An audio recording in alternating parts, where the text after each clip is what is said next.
What's up, my fellow poker enthusiasts? It's Rene, aka the Wacko here, and together with my co-host Adam Carmichael, we present to you the Mechanics of Poker podcast.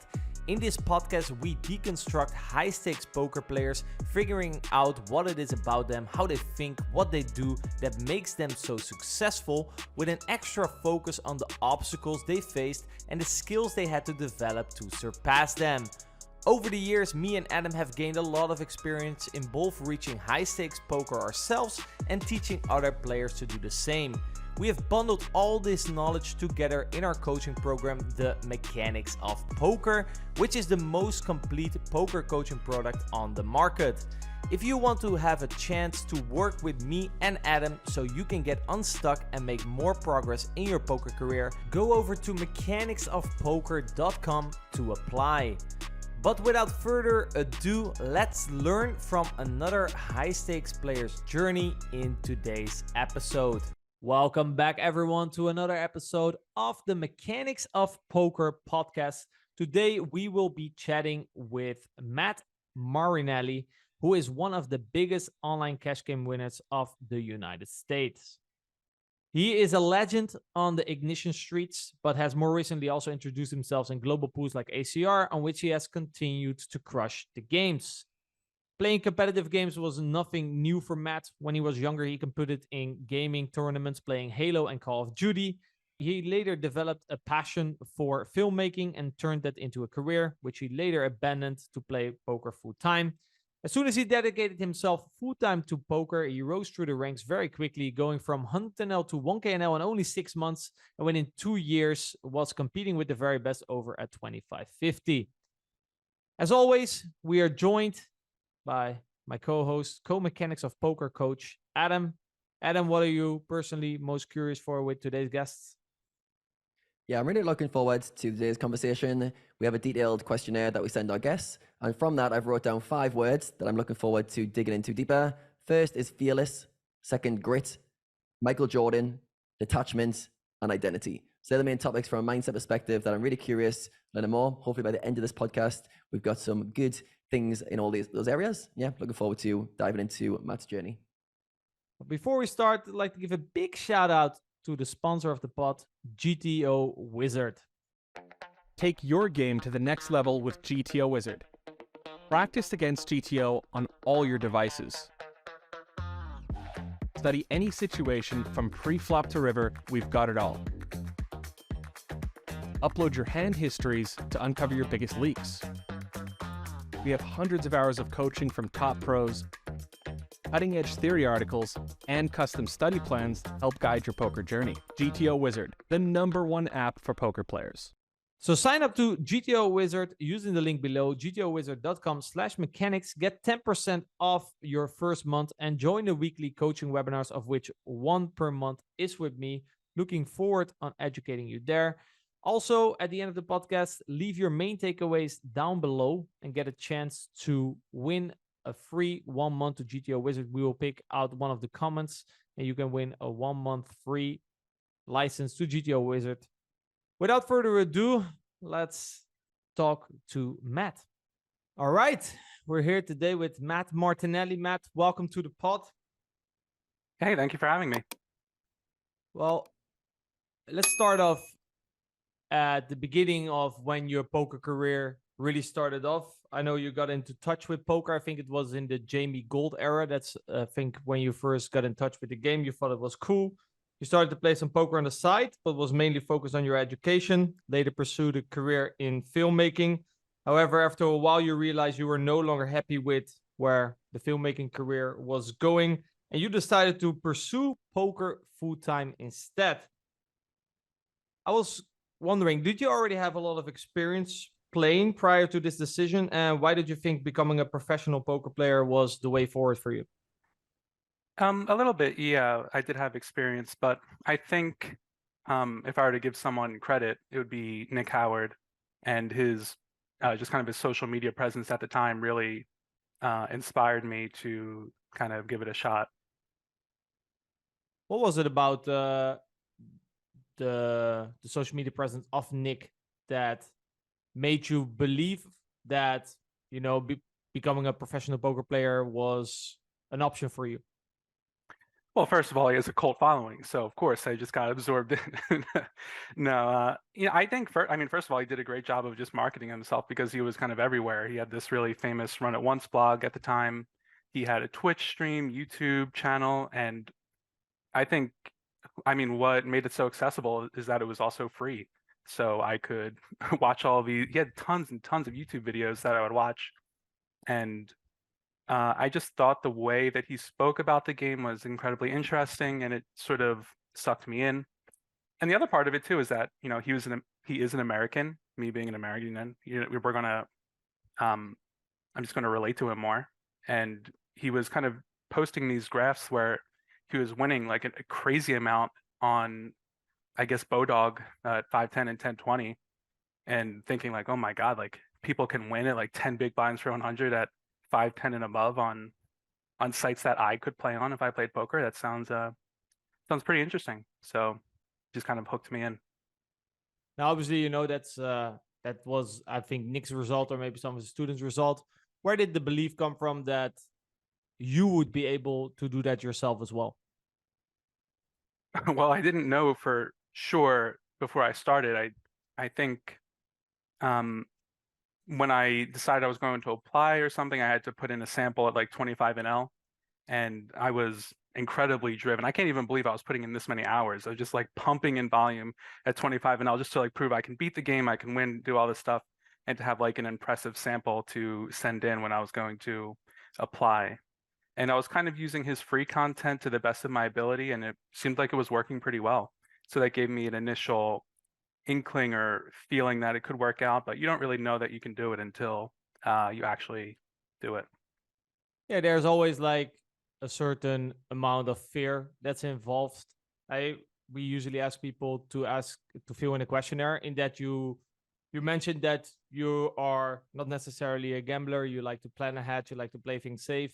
What were some of the things you took in consideration in regards to, I think, risk management, maybe we could call it? Did you have like a backup plan going in? What were like some of the considerations you took before turning pro? I'm sure there are some listeners here that might be in the same point of their career where they're considering maybe going pro. What are some of the things you took in consideration, or what are some of the things you think people should take in consideration before they actually turn pro? Sure. So I think I was able to kind of maintain this combination of taking a leap of faith with poker, but also trying to be reasonable in how much risk I was taking on. Mm-hmm. So in taking the leap of faith, when I actually applied for Poker Detox, I told them that I would be the #1 player that they ever had, and that turned out to be true by a lot. So I wasn't afraid to advocate for myself or believe in myself, and it's sort of this drive that still it helps me quite a lot today. But I didn't just completely throw my entire life into playing poker. I was still doing film and video stuff. Basically, and the entire time when I started out playing 100 NL on stake, up to playing 510, I was still working part-time as basically a wedding videographer, and also doing some small-time commercials. I don't even know if they knew I was doing it. I was lapping everyone, and I was actually working a part-time job.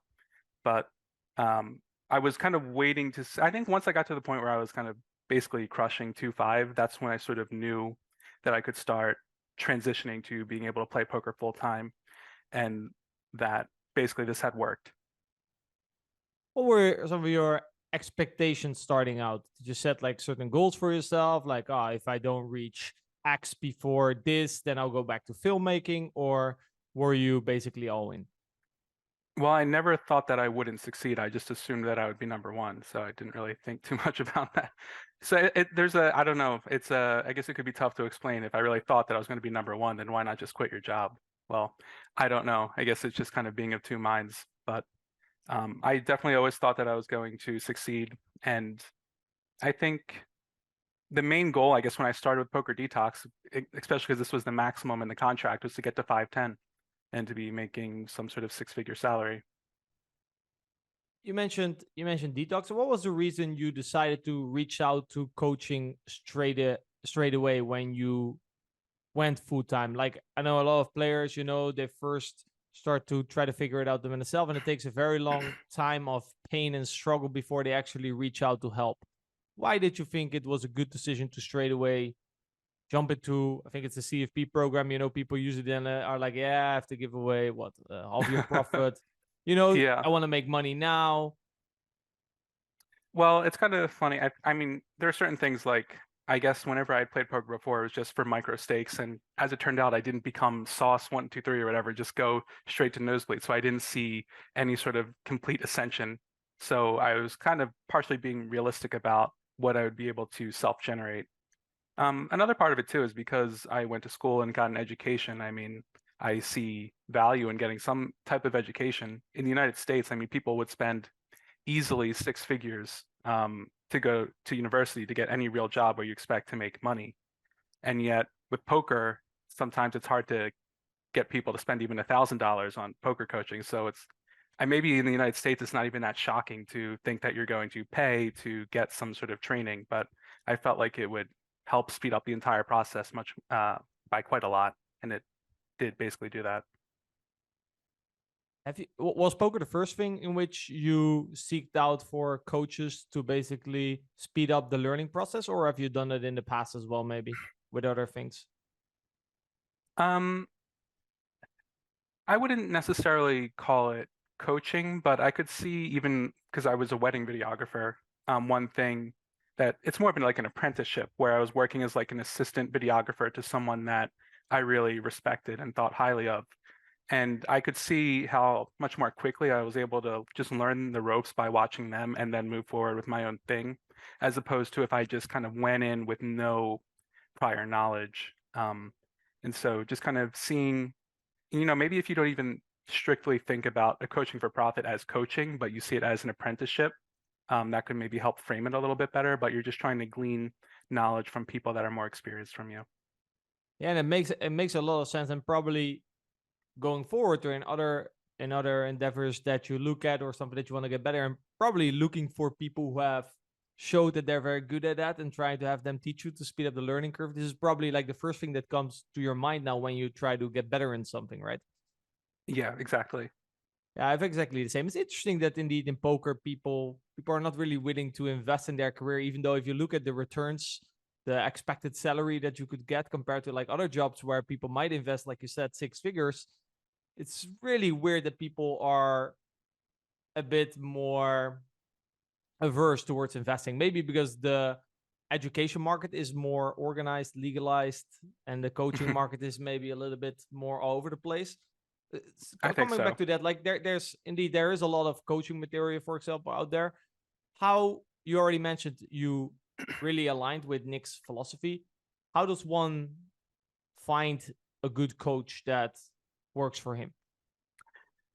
Well, I mean, the most important thing that you have to do is find someone that resonates with you. And most likely the best way that you can do that is through finding the free content, going on YouTube, Twitter, if they have a blog, if they're on Run It Once, if whatever they might have that would be considered free content. I think I mean, most credible people that are coaches have something out there that is free. And if they don't have something free, maybe you could find something that's pretty low cost to get some sort of introduction. I usually expect, like, I'll give just Poker Detox as an example, even though I'm not involved with it in any way. They have like a 30-day training camp that can get you like a sense of what it might be if you wanted to do the coaching for profit overall. So I think the most important thing though is to find someone that really resonates with you. I'd rather find a coach that I resonated more, that was, beating 2-5, than someone that maybe had more credentials, was playing 5-10, but I don't think I meshed as well with them. Yeah, I can see that. I've hung out with quite a lot of very good players, and some players who are very good, when I ask them to explain something, they're very bad. And the other way around as well, like someone who might be less of a good player in terms of result, he might be able to explain things way better. I think it's a different quality. Like, I think what some people know off game and what they can consistently apply in game, that gap is just so small, and therefore, they're very good crushers. And other games might have sort of the same knowledge off game to a certain degree, but then in game, I don't know, maybe like there's some mental game issues going on, maybe some performance issues that it doesn't really come out in the same way. But then as a coach, actually, for that person, I might really resonate with him. You've also done some coaching yourself. What, in your opinion, makes a good coach? And you also have a lot of experience getting coached. What, in your opinion, makes a good coach? Well, I mean, you have to take it seriously. It's a big problem that I think a lot of online poker players might have, is that they just could see it as some sort of variance-free income that they just sort of throw in some hours, but they're not really thinking about coaching as a specific skill. And it's something that you have to cultivate and think about deliberately, because if you just phone it in, you're really not helping people as much as you could be. And the reason that people don't do that as much is because if you're a professional poker player, you like playing poker. You don't necessarily want to teach people or sit around and talk to people, or it's not necessarily why you got into it. So I think first of all, just being very committed to coaching specifically is a big part of it, I think. Yeah, I can definitely speak from experience in my career. I used to only play, and then actually for, I think, about 2 years, I only coached, because I kind of ran into this same problem. If you look at the amount of time, and I think maybe a lot of coaches have this, they're like, well, my EV in playing is this high, so I want to coach, but I don't want to put in too much time into the coaching because that will be too expensive. And then they'll just find a way that's like low time invest. And I found that when I started to do coaching, I wanted to take it as serious as I was playing poker. And then I found the two very hard to combine, especially if you want to do both at a very high level. Nowadays, I combine it a little bit more. And yeah, you have to accept that both might not be at the highest level. I do definitely notice if I put more time in one, the other suffers. If I put more time in the other one suffers. So it's almost like, you're always trying to keep both above water, so to speak. I wanted to touch on a point that I think you mentioned, and I also read in your blog, so I'll quote, because you mentioned that your real career will begin when you look in the mirror and say, I will do this with real conviction. I don't give a fuck what I have to go through. I'm going to thrive. How do you build that conviction and confidence in yourself that you can actually do this? And what daily behaviors did you implement to enforce this sort of idea? Sounds like something I'd say, especially because I'm cursing. So it sounds pretty. You're free to curse as much as you want on the pod. Oh, fuck yeah.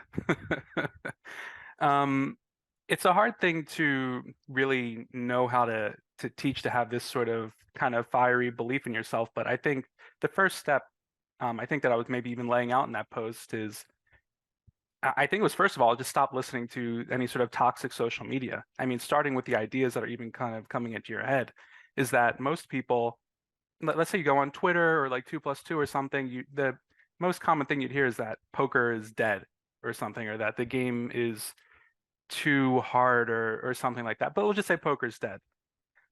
But I mean, to some extent, that's kind of what people might want you to believe, because they're failing. These are usually people that are kind of micro stakes losers that are not succeeding in poker.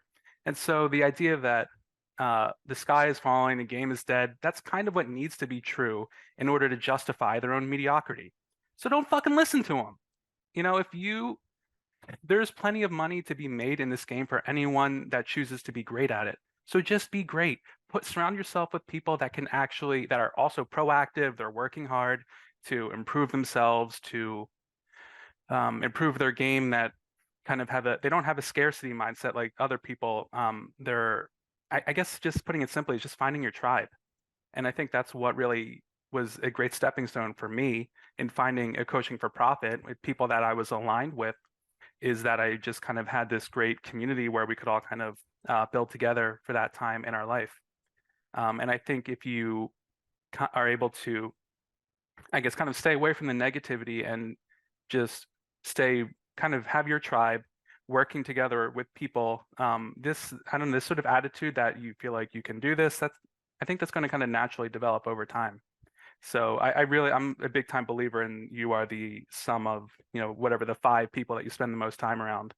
And I think that's another layer of why I tend to really recommend that people invest, not just in coaching, really thinking about in terms of a relationship and building relationships with people that have already done what you want to do.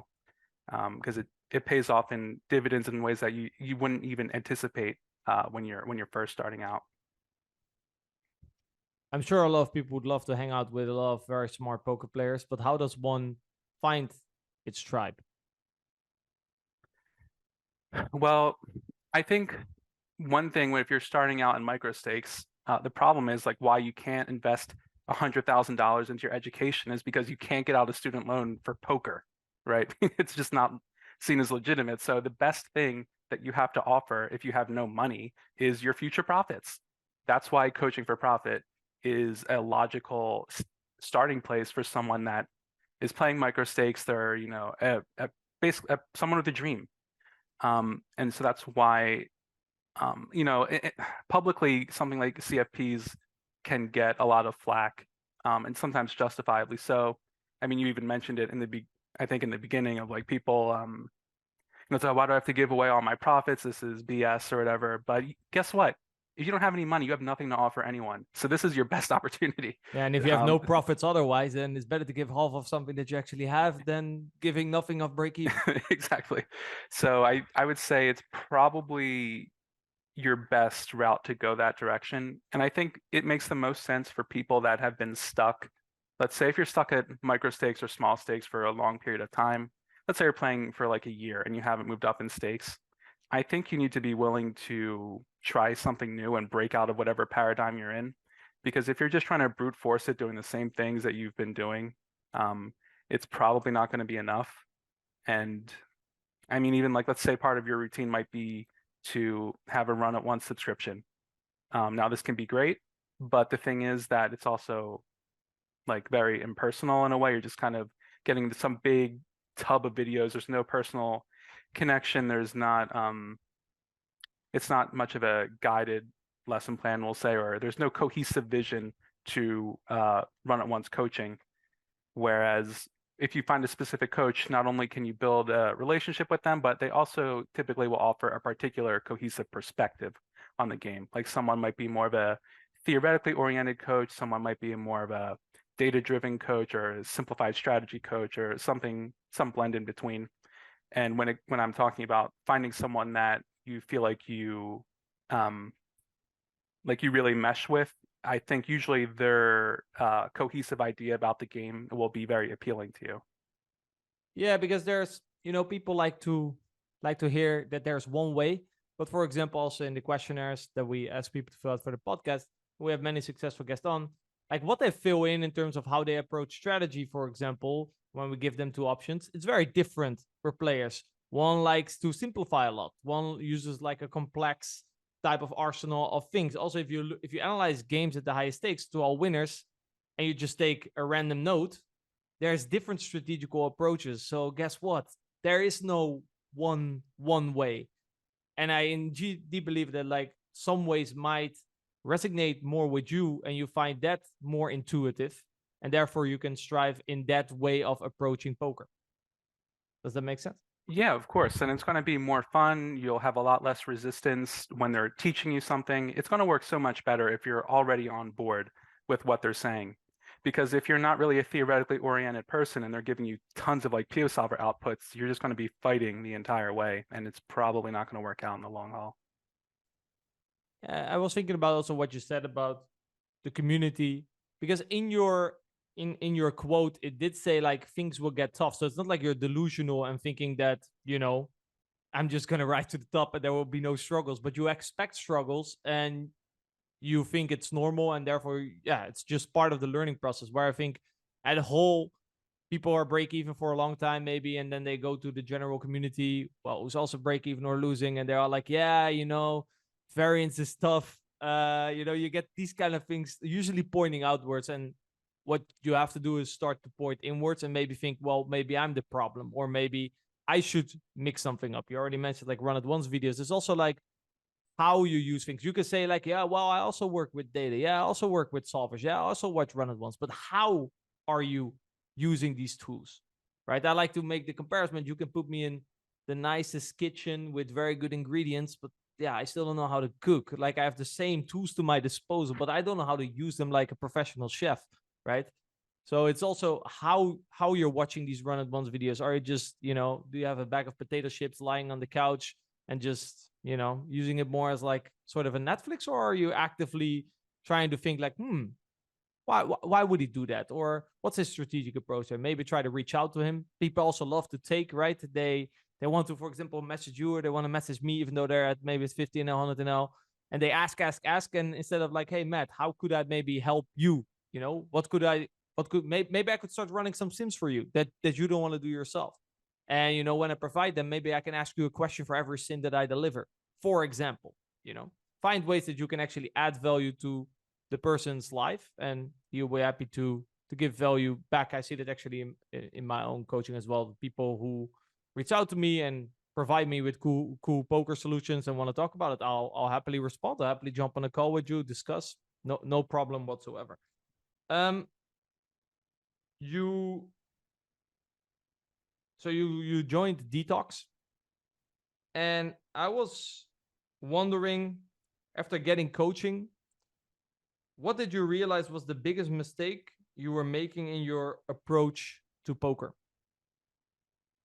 before that? What did I learn from Poker Detox? Yeah, so I assume they explained you a different way of looking at the game than prior.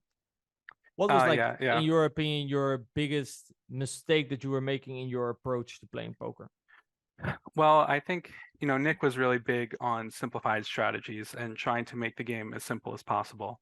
And so I think when this was probably like 2018 or something, because I know that's when I started, I think he was just kind of looking at showdowns from Bodog or whatever the hell it is, and where they show revealed hold cards after 24 hours, so you can get a sense of what people actually had. And I think he was kind of developing different intuitive frameworks for how to play the game. Like, I don't know, maybe certain actions might be underbluffed or overbluffed, or certain things might be overfolded or underfolded, and just kind of giving you basic steps of how to play the game. I mean, one of them, which is very basic and obvious now, is on a variety of textures, just c-betting your entire range for 1/3 or whatever, which a lot of people might do depending on the texture now. But it wasn't as common back then, where maybe before I would have been thinking like, okay, I'm on the flop, let's have 5 different sizes and think about how to memorize that. And so a lot of it was moving away from any attempt at some kind of GTO memorization and moving towards different simplified strategies that he was kind of coming up with. But still, to a certain degree, I guess, play GTO only in a more set and simplified framework? I wouldn't really consider anything that Nick was doing at that time to be that steeped in GTO. I mean, I don't think that's what was being studied at that time. I think he was almost kind of reacting against it. Because I think, I mean, he can tell his own story, but I think he had kind of gone down the GTO rabbit hole whenever, you know, PO Solver came out like 2015, 2016, and basically found it sort of futile. And so he was sort of rubber banding, going in the other direction of not wanting to use that tool as often. So I don't think he would have even opened up PO Solver in like 2018. It's interesting. Like I usually compare it, or I give the example, when you are more GTO minded, you think way more in terms of, oh, I must do this, or I have to do that. Whereas if you kind of break free from that model, you're actually starting to think yourself, can I? I think that's a better way of looking at the game, because can I might still lead to must I. It might lead to the same action, but at least it offers flexibility. Take, for example, a river decision. Can I profitably call here with my bluff catcher? That's a different question to ask yourself than must I call here? Because must I call here is based on the assumption that you need to reach, for example, a certain defend frequency, because else you get exploited, blah, blah, blah, blah. Whereas can I call here is as simple as, well, is the guy bluffing enough? And therefore I can call, or I should always fold. Obviously, you can ask yourself, well, is there long-term consequences to overfolding versus this specific player, blah, blah, blah. But, you know, most people that are listening, I think starting with a different question sends your brain in a different direction, which in my opinion will lead you to make better decisions. Right, because you understand the game at a deeper level at that point, because you're thinking about, what do my decisions depend on? Yeah, exactly. Because so obviously, you know, you've maybe looked at the solver, you understand it, but then you have to, I feel like at some point, you know, a solver can really help you, and then at some point you sort of surpass the solver again, or at least, you know, you're not trying to follow it. If you've never watched the solver, there's still a lot to learn. if you're only in solvers at some point, I feel like it's also time sort of to move on in a certain way, if you understand what I mean. I find this a bit harder to explain, sorry for the audience. But I hope that makes sense. Would you be able to describe how your experience playing poker changed after receiving this knowledge? Let me see. Yeah, let me think for a second. How did it change after I started basically embracing the simplified? Well, I mean, in a lot of ways, I guess it kind of reduced the decision fatigue of overthinking every single decision. I felt like I was taking like some sort of really intense exam anytime I tried to play poker initially. But once I started getting more of the simplified strategy, it just seemed like a lot more was taken care of for me, which made playing a lot easier, first of all. And I don't know. I mean, I was just winning so much that it just seemed like it was kind of the fact that I guess I was winning so much validated the perspective that I guess I don't really need to think that hard about GTO or go that deep into it, at least not as much as I thought I did. So I guess at that point in my career at that time, I mean, now I'm extremely, like, I think I came more full circle, ultimately, you know, much more theoretically oriented now. But it was definitely an interest. I wouldn't be the player that I am now if it wasn't for going through this whole thing that really opened my eyes to playing in a totally different way. Because it was very counterintuitive. Why was it so counterintuitive? I mean, I'll give you some crazy stuff. That poker was more complex. It couldn't be this quote unquote simple. I'll give you an example. And this wasn't even like, I don't know if Nick told us to do this or if I just decided to do this on my own, but this is just an example of how you could play the game if you wanted to. So I got to 500 Zoom on Ignition Poker, and I just decided that I think it would be better if I just never called pre-flop, and I only 3-bet or folded, even out of the big blind. And my reasoning for this is that, first of all, I'm better than everyone post-flop, and so I'd rather play a big pot than a small pot. And then the second thing is that because it's anonymous and because it's Zoom, I don't know who a fish is or a recreational player. And so I always want to play a bigger pot against recreational players if possible. So just even on the possibility that I'm up against a recreational player, I think it's better to just 3-bet.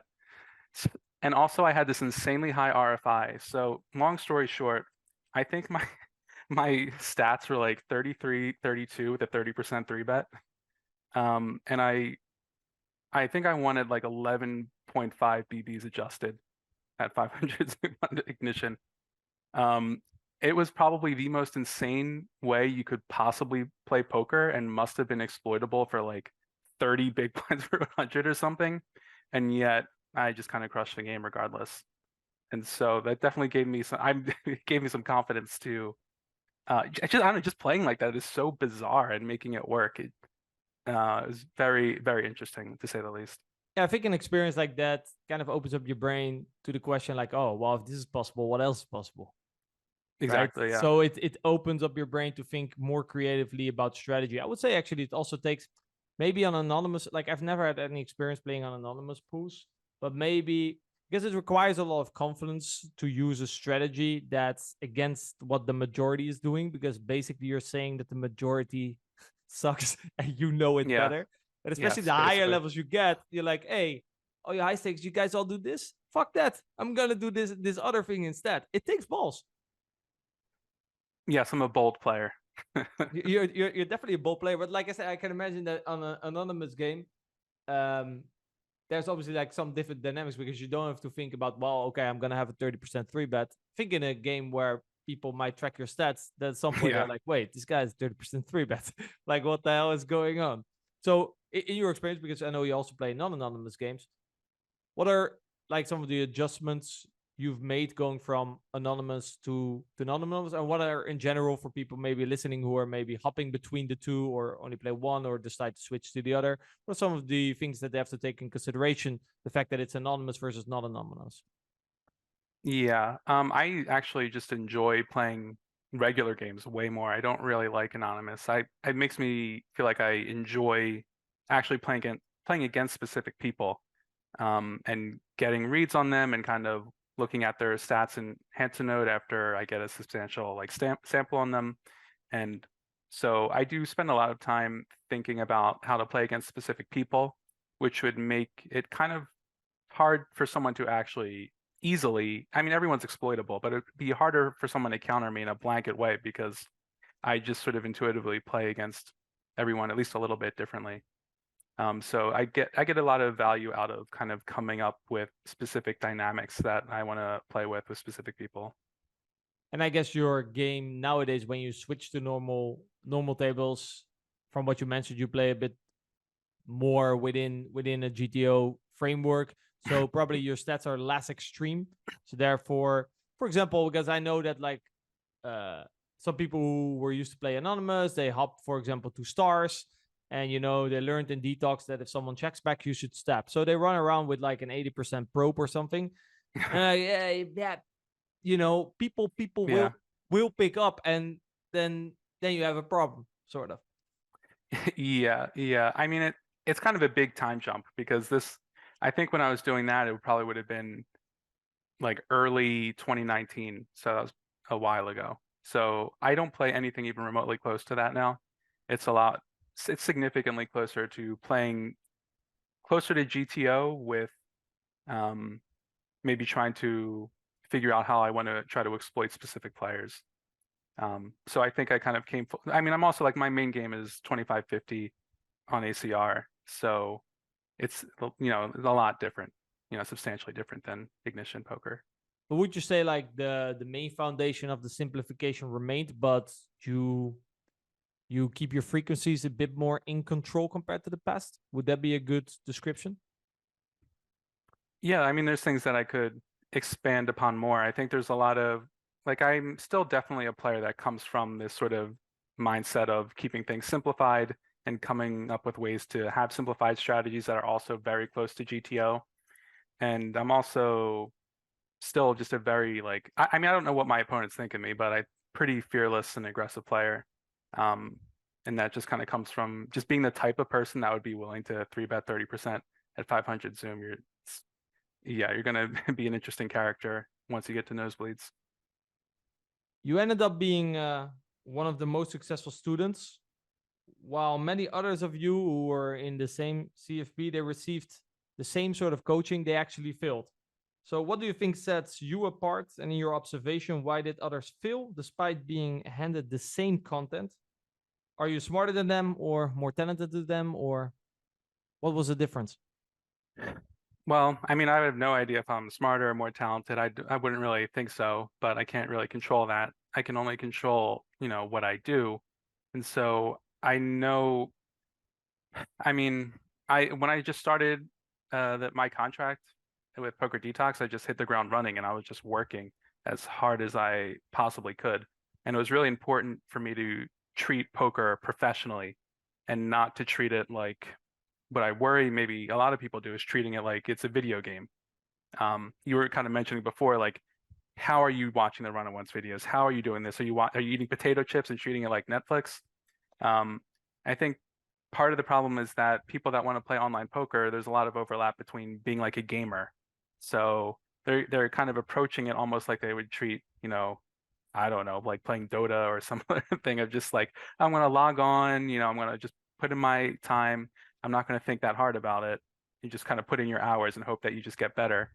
Whereas something like poker, it's a lot more important that you use basically something called deliberate practice, which is something that I talked quite a lot about when I was a coach. Probably all were sick of hearing it, deliberate practice, but I still just talked about it all the time. I could talk about deliberate practice, I guess. I can go into that. Basically, deliberate practice. I guess I read about it in Angela Duckworth's book called Grit. And so deliberate practice is a really focused, conscientious, and effortful form of practice. It's usually not very fun in a lot of ways, where you're focusing on improving your specific weaknesses. It takes a ton of attention, and a lot of times it's just really boring. So I guess I'll give an example that she used in her book. She was it was some, I don't know, like experiment or something that was tracking young people that were in a spelling bee. And they wanted to see how do these kids, and then like in a national spelling bee competition, and like how do these kids perform in the contest, and also how did they study? And there are different ways that you might study for it, but the kids that, let's say they studied by just playing Scrabble, right? Like a fun game. Those kids didn't do well in the contest. If anything, that's more of a negative predictor that they're going to do poorly in this contest. The kids that, well, maybe they quizzed themselves, like just kind of general quizzes, or maybe they went online and had like a couple flashcards here and there. They started to do better. It's a little bit more focused, a little bit more focusing on your weaknesses, but it's not that specific. It's a bit more general. But then the kids that do the best in the competition are the kids that are really, it's a solitary work of like, you're literally like reading through the dictionary and thinking, okay, what's the Latin root of this, that, or the other? What is this, and then ultimately what happens is that deliberate practice is the best predictor for performance. And the reason that it's so hard to do this is because you get into poker because you like to play poker. You don't like to, you're probably not an academic person. You don't want to sit down and do boring shit and think really hard about your weaknesses. I mean, I've had to teach myself how to use so many different softwares, and kind of, and like using hand to note feels like you're almost like coding things line by line, and it's just, you're typing things into a spreadsheet. It's boring, and it's boring to do that every single day, and to approach it with a very serious level of consistency. I mean, I can say in all seriousness, I've reviewed every 6 big blind pot or higher in the past couple of years, but definitely over the past year. So if you played me on ACR and we played a hand that I won or lost over 6 big blinds, I reviewed it. So and I used GTO Wizard all the time to help me do that, but I have a very specific and regimented form of studying, and I take my career incredibly seriously. All right. So if I understood correctly, the main difference was that they were not deliberate about the actions they were taking. They weren't opening solver with a deliberate thought in mind of like, I have these weaknesses and I'm going to, for example, now use the solver to figure out how to improve on my weaknesses. Like they would just open a hand and check the solver. Did I play my hand correctly? And that's it, basically. And if they would watch a run at once video, again, they're more of the potato chip guy instead of, okay, I'm going to watch this video because I'm curious about the thought process because I struggle with this area. So basically you're turning to resources with a deliberate intention in mind of, okay, I need to improve on these weaknesses and I'm going to use this resource now strictly to improve these weaknesses. And probably it's the same with playing, right?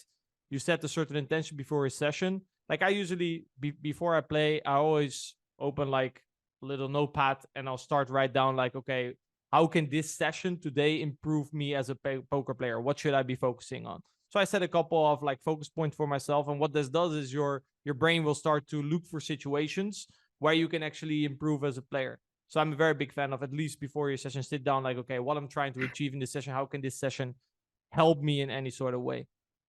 Yeah, I've done similar things. I mean, if I feel like I have a line or a zone that I'm not doing as well in, I might set an intention like, okay, maybe I've been overfolding to half pot, C bet, and 2-bet pot out of position, like very specific things. So I'm going to focus. If that happens, I'm going to make sure that I'm actually defending properly.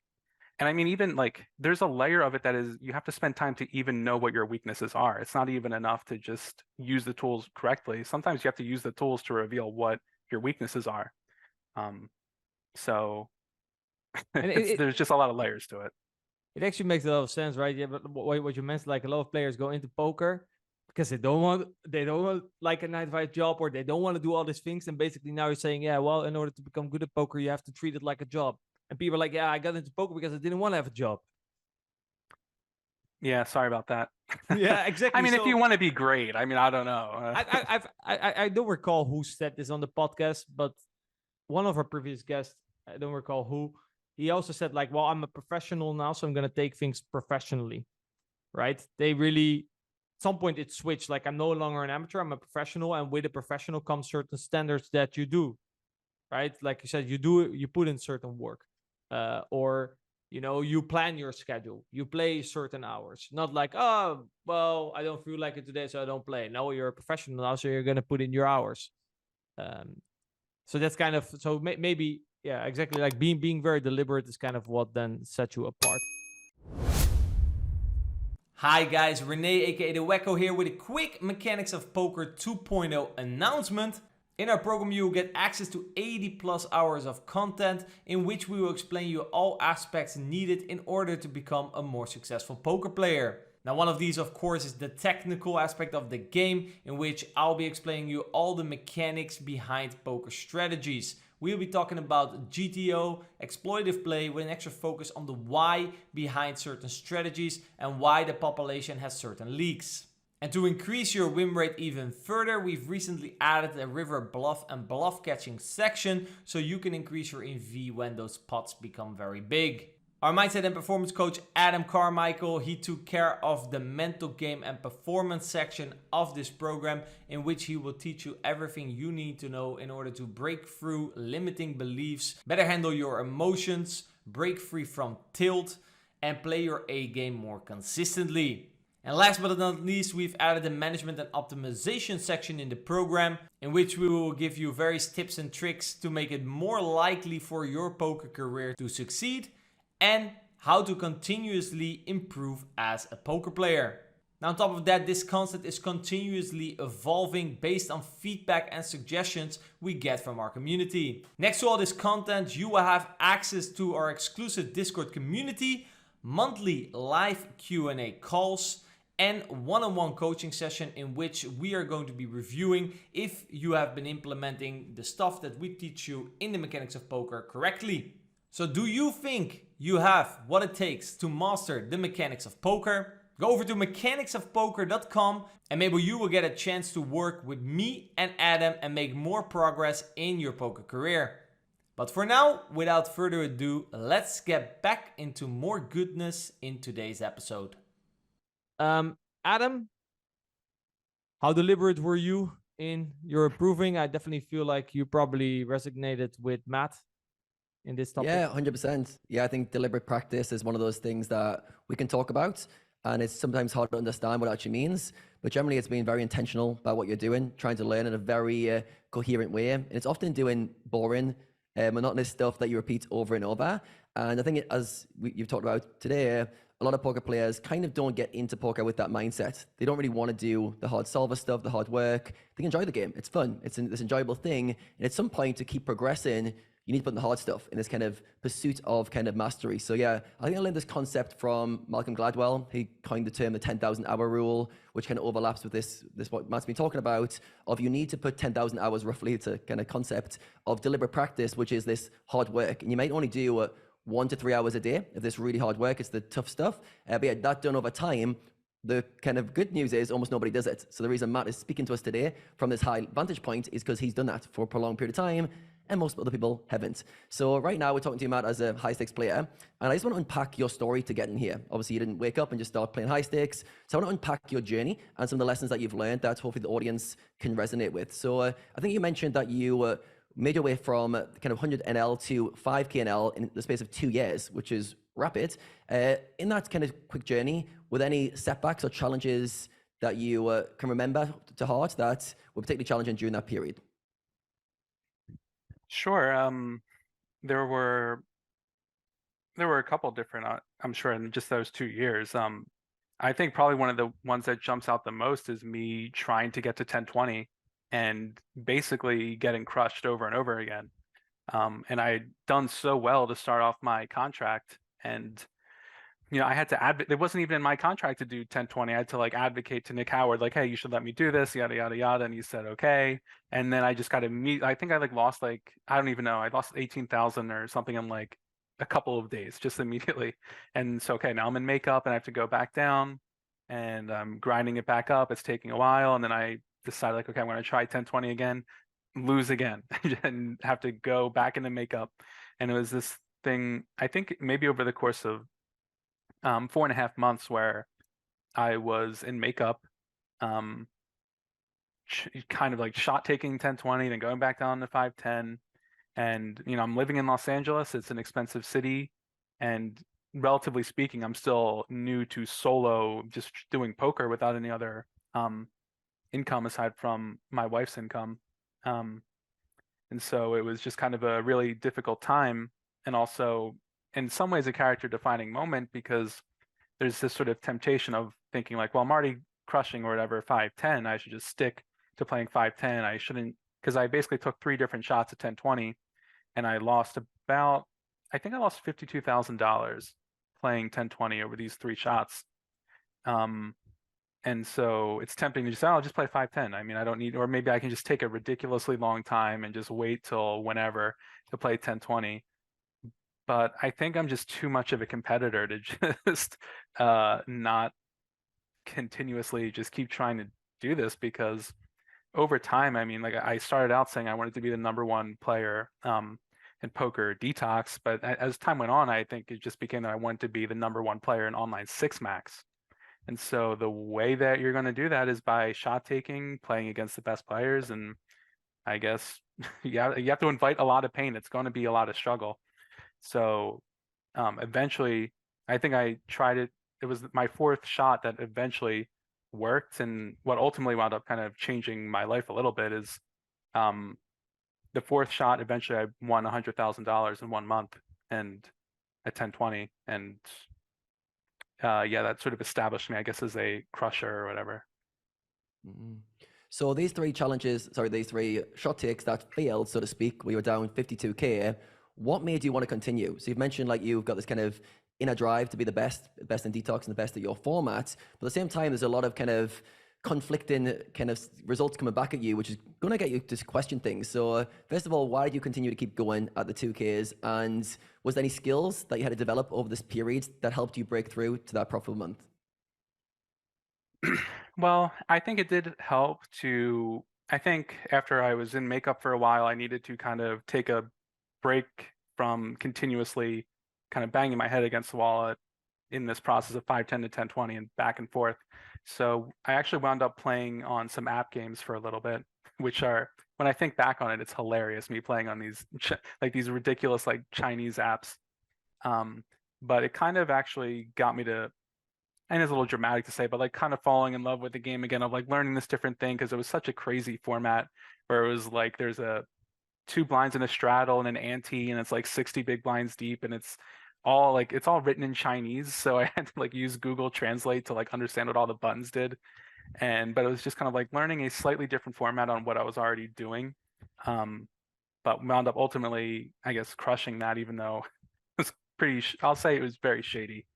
But I basically got out of makeup just playing in these apps. And then after that, I think it kind of just gave me a different perspective. I don't think I had any sort of amazing revelation. It was just more being able to take a breath from this cycle and applying myself to just taking another shot at it. And in terms of why continue to do this, I mean, it's not easy to say. It's just that it's kind of like you are who you choose to be. And the person that I want to be is this high stakes crusher, because that brings me satisfaction and meaning. I think there can be, honestly, like a lot of beauty in a level of high premier performance in any sport. And I like to try to treat poker like a sport. And so I think, I'm not saying objectively speaking that everyone should try to be the greatest whatever. I mean, that's just, for me, what gives me meaning is the pursuit of this greatness. So it made sense that if this is the type of person that I want to be and this is where I want to go, I'm going to have to cross this bridge. You mentioned in your questionnaire with us before we jumped on the air that you were pretty fearless during this period. Does this mean that you didn't experience fear, or that you had the courage to push past it? And what was your inner kind of self-talk like during these failed attempts? Well, of course. I mean, as you are going to know, like it is scary. I mean, you're going to be afraid. I mean, I wasn't sure if I would need to start working part-time to some extent, if I needed to pick up some hours, because I wasn't that far removed from working a regular job. So I was kind of contemplating what should I be doing. And I certainly didn't want to go back. I didn't want to go backwards. So usually for me, when I get into any sort of downswing, my response is to double down and just start I just think of like, all right, I'm digging myself out. I'm just digging, and so I just start working like as hard as possible to basically get myself out of that. I wouldn't say that I'm feeling like actively every day waking up in terror or fear. I think it's more of, you know, and working a regular job is a good motivator for the average poker player of to like, oh, I don't want to do that. So it gives you a reason to get up and work extra hard, I think. I want to touch on identity now, because you just mentioned a second ago, you are who you choose to be, which I thought was very powerful. And I saw in your blog, you wrote that one of your contributors to your success was, I made great decisions of the person I wanted to be. I think this is really powerful in terms of shaping the version of you want to be going forward. So my question is, what specifically did you decide, and how did you make these changes in your life as a result? Well, I think it all kind of revolved around me being as committed as I possibly could be to this goal.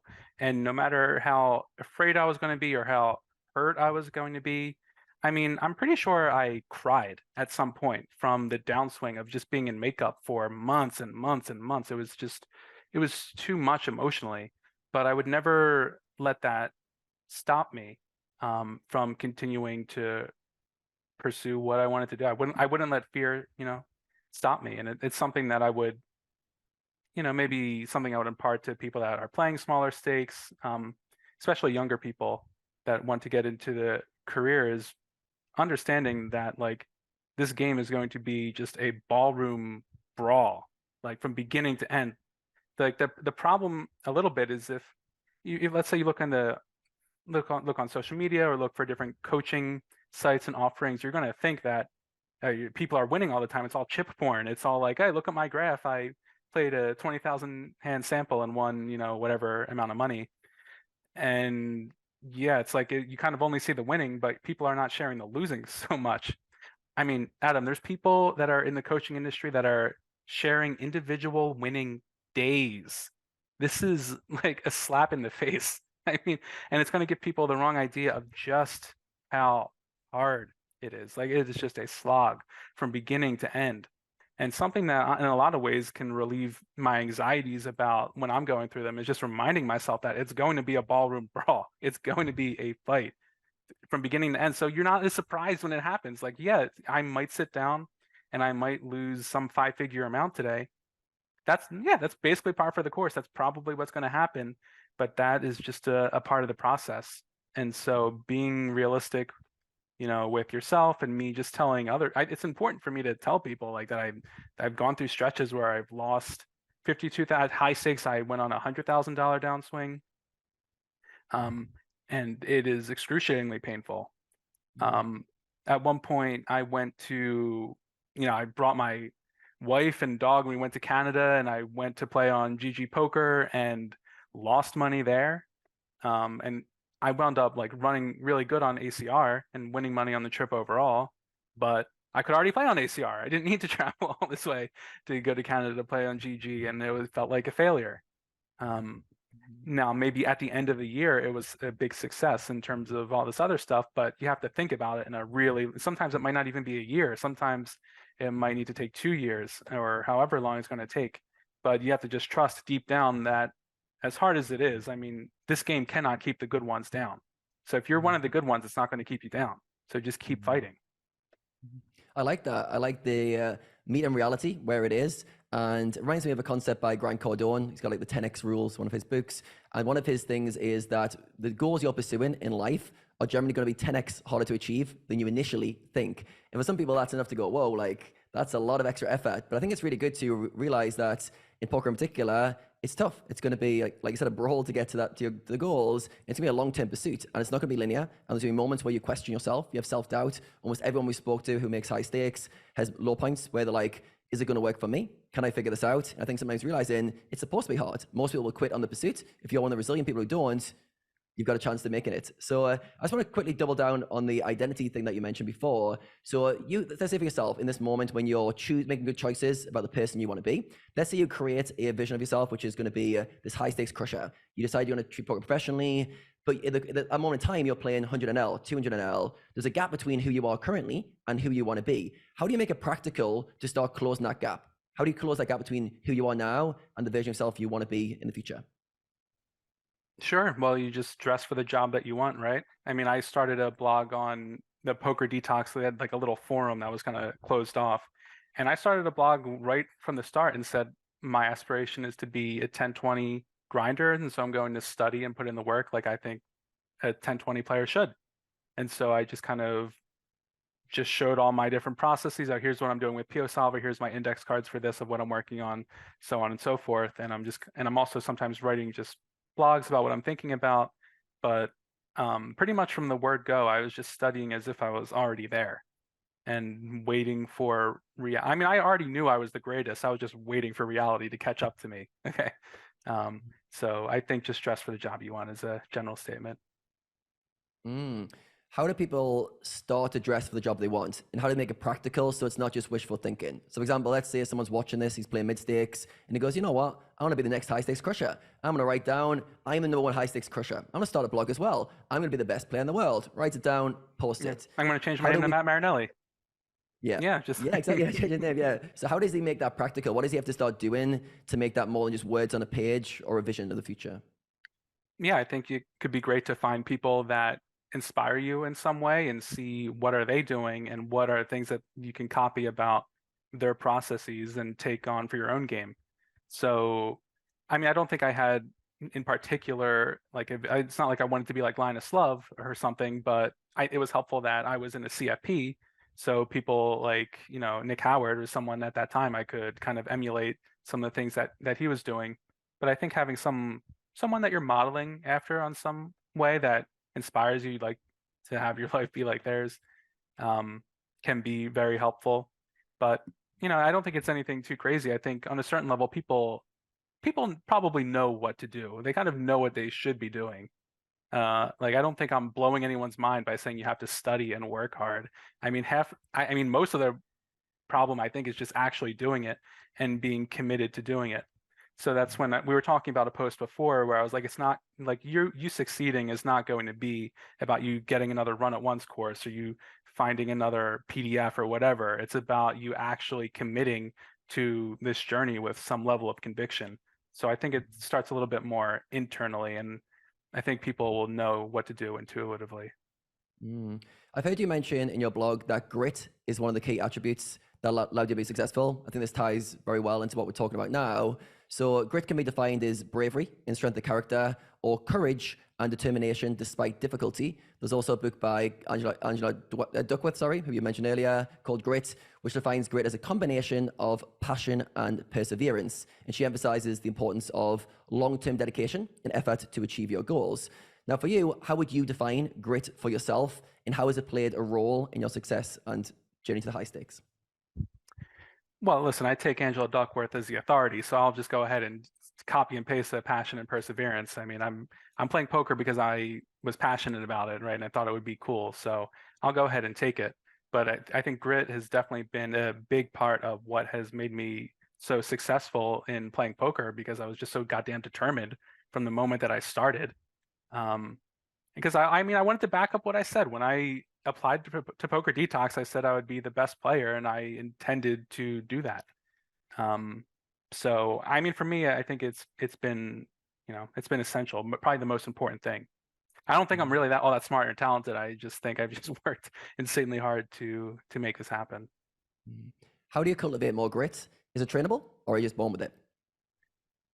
Oh my! I mean, that's a big question. I don't even know how to easily answer this, but I would want to believe that it's something that you can cultivate, at least to some extent, because I'm also a proponent of growth mindset, which I think that's from Carol Dweck, who more popularized it. But just believing that you can grow and learn and that your traits aren't fixed. So I think that you can become more gritty, but like anything else, it probably takes a lot of practice. I mean, just getting And also probably having good role models probably is a big part of it. I can see I've just put so much emphasis on kind of surrounding yourself with good people, but I think it's essential. It shows it's an important kind of attribute. If that comes up often, it shows it's been a big part of your success. So for you, I'm interested to know, obviously you mentioned growth mindset as well, which generally means you're learning from setbacks. And often when things aren't going well, especially as a poker player, it's really hard to see the positives during a downswing. Let's say for you, for example, 9 months of being in makeup, when you come out the other side, you can look back and go, that was character building, built resilience. It was a lot of fun looking back. But in the moment, you're like, this sucks. This is tough. So I'm interested to know for you, how do you reframe failures or setbacks as learning opportunities as you're going through them? Well, I mean, part of what takes the sting out of it is just kind of almost, priming yourself that, losing and failure is a part of this.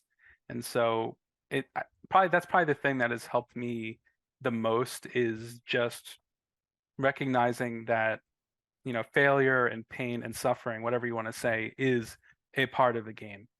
And when I'm able to kind of assimilate that and accept it, if you're in the game and you get stacked, you don't have to be upset or as upset. You're always going to be annoyed, but you don't have to be as upset about it, and you can focus a bit more on what you need to even be doing.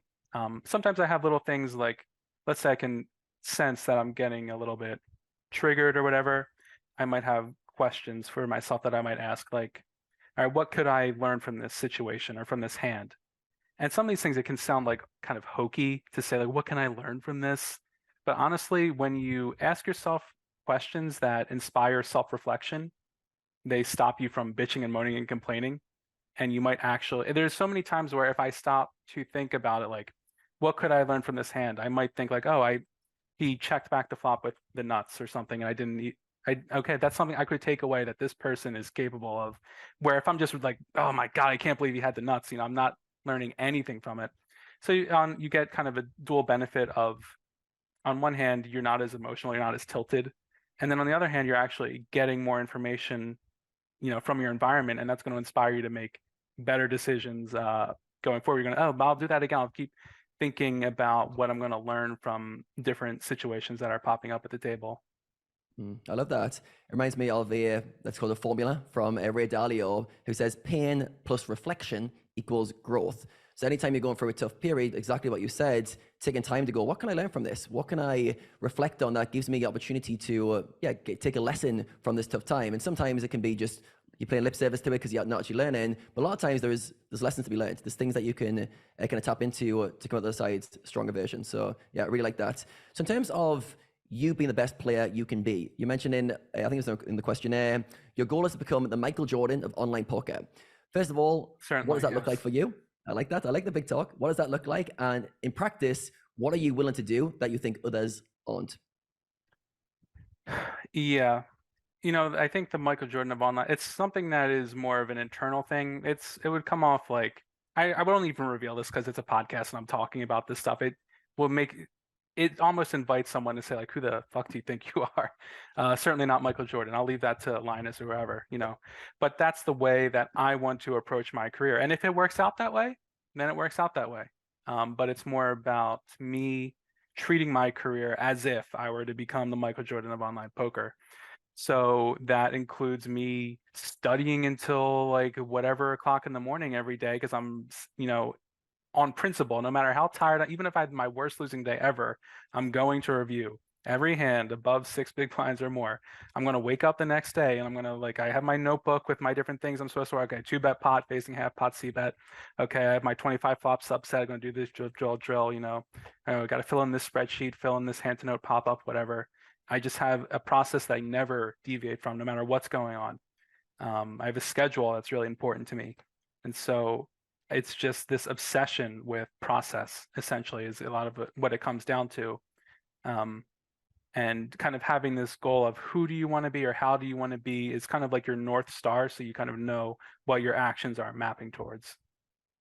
Love that. Yeah, it's almost like knowing what your North Star is and where you're trying to get to, and then doing whatever it takes to get there. And for you, that's creating a system, a process to move you forward towards your goals. So I'm curious to know, could you walk us through a typical day in the life of you as a professional poker player, what your routines look like, very specific from when you're waking up, how you're doing your studying, how much time you're spending on each activity? I think that'd be really interesting for the audience.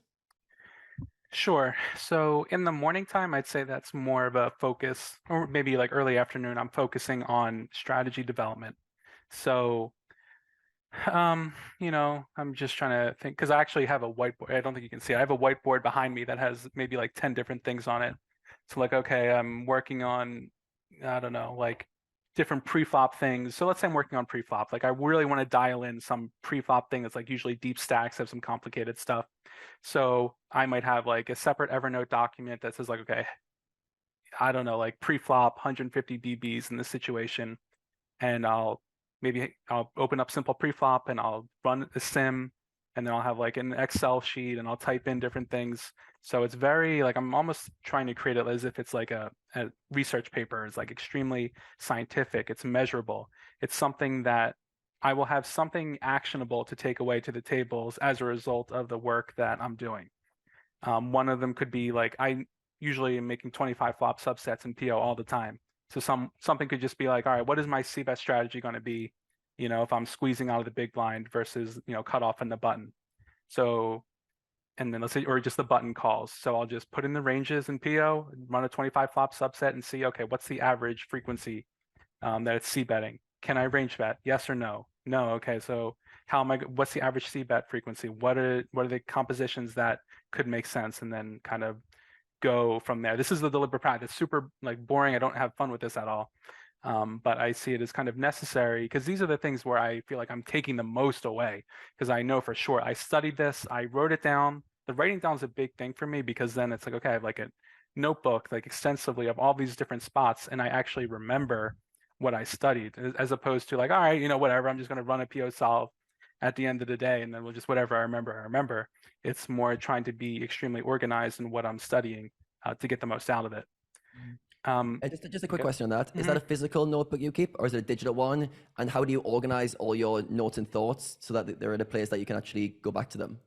Yeah, so I have like an Evernote journal and I also have a physical journal. So I have a journal with pen and paper here. So if I need to write anything down for me to remember for later on, usually like I have a system of, all right, write it down in the notebook, then it makes its way to the whiteboard. And if it's on the whiteboard, I'll remember to get to it at some point. And usually in the morning times, that's my more overarching strategy creation time. Perfect. Yep, and I can keep going. Yeah, and then next, okay, after your yep. So after that, I at some point I'm going to be playing poker. The best times to play, if you live in the United States, obviously are going to be at nighttime. So usually my main game is playing 25-50 on ACR. I'll play anywhere from 10-20 to 100-200 and the 200-400 no rattle games. But typically just holding the 25-50 lobby for as long as I can until maybe, Victor Kudenov like kicks me off or something. I don't know. But playing is kind of the least interesting part. I think we understand what that means. But then studying.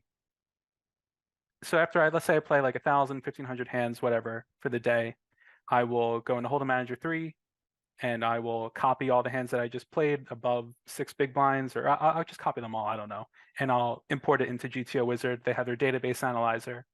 And that makes it a lot easier for me because what I'll do is I'll open all the hands I played above 6 big blinds. So I'll have that on one screen.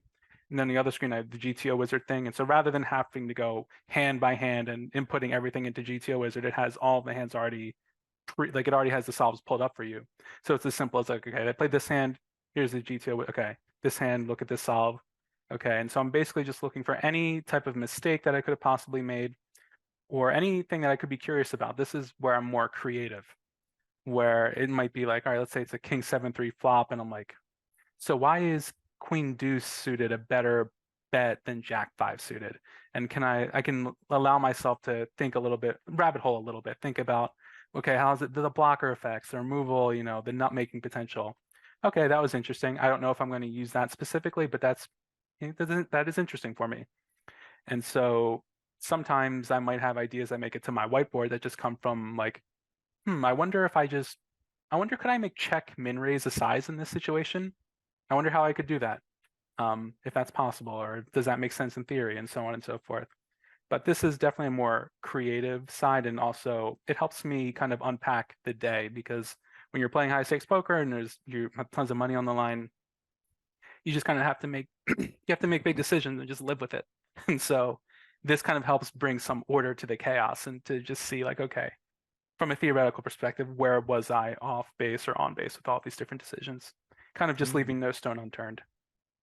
So with this post review, let's say you've got like 1,000 hands to look at. I'm sure if some players try to replicate this, they might feel overwhelmed. Like, how are they going to get through all those hands? So for you, how do you kind of classify certain hands as a mistake that you want to go deeper and look into? And how do you prioritize which hands to spend time on and not to get lost in just looking at every hand in detail? Right. So for what it's worth, if I play, I'm not reviewing 1,000 hands. Most of them you're folding pre-flop, right? So this is if I win or lose 6 big blinds or more. And I think I just picked that because I'm bomb pots on ACR, it's 6 big blinds. So 6.01, I'll review it. I don't need to see me just check folding trash. So it is more approachable than it sounds. But the nice thing too with GTO Wizard is also tells you whether or not something could have been a mistake, and it quantifies the EV loss. So it might be like, if I see a hand that says minus, 1 BB, all right, I'll click on that. I know to pay closer attention to that. But if I see something where it says it's theoretically okay, I know that it's more standard, I might just kind of zip through it pretty quickly and not pay as close attention to it. Great, perfect. That's very specific. In terms of time spent on that, how long would it take you on average to review your session for the day? It really, it depends a lot on also like how into it or interested I am. I think if I needed to get it done quickly, it could be done in 10 to 15 minutes potentially if I'm really zipping through. But usually I spend more like 30 to 45 minutes, because there's something that comes from it that I get curious about. Pretty common for me to open up PO Solver and say like, okay, in GTO Wizard here, it says this, but it's 132 big blinds. It's not 150. And also, I bet 62% pot, not 75. And I'm just curious about how that might change things, or maybe doing some level of node knocking. And so kind of letting my curiosity, at least doubles the time that it's going to take. But I would say probably a half an hour is probably a good amount of time to spend on that type of thing. Yeah. And after you finish your post-game review, how does the rest of your day look? Well, at that time it's pretty late because it's American nighttime, so it's like, all right, it's almost it's kind of for bed basically. So it's basically the last thing that I would do. So then when do you get free time? When you're not studying or grinding? Well, I mean, I have to plan it, but when is the free time? I think I tend to have more kind of on-off days where I just kind of prefer to be either I'm really working hard today or I'm kind of taking off. Nice. So when you're on, it's basically wake up, do your morning routine, and then you're basically going into that kind of deep, deliberate practice, playing poker as much as you can, and then reviewing that session. And that's most of the days, so to speak. Anything else you fit into your days on an average day, average grinding day? Well, I think that's probably the most important stuff. Yeah, I think that basically sums it up. Okay, great. The strategy development can encompass a ton of different things, like all sorts of different softwares, depending on what I'm trying to work on. But just as a general template, I just chunk it as like strategy development, playing, and then review. Nice. Yeah, I like that. I like having broad categories, which could also encompass a lot. I'm sure certain days that goes off into the hemispheres in terms of different things you're learning. Other days it's probably more structured and you go straight into playing. But yeah, it gives us a really good framework of how your days look, which is great. So I've heard some fellow poker players, Detox players in particular, talk about you and what they think about you. And one of them says they admire you. One thing that they admire the most about you is as much as you're up or down. So for example, you could be down 100K in a month. Tomorrow, you're going to wake up, get some coffee, review your hands, drill the spots, and then play, rinse and repeat. I think this was Free Nachos who said that. So how did you develop this detachment from results and the ability to be very process driven and show up no matter what, even when results are going against you? Well, it probably just comes back to this strong sense of building this specific identity and focusing just a ton on process. And you were asking about like, can you cultivate grit? I think some of it is just going through these different iterations, and it definitely gives you a lot of positive reinforcement when you do stick to your process, and then over a long enough period of time, it works out for you. I mean, obviously it hurts like hell when you're just losing a bunch of money and you're just frustrated. But when you see that working and really hard over a long enough period of time seems to yield something for you, we'll say it's very encouraging to stick to that.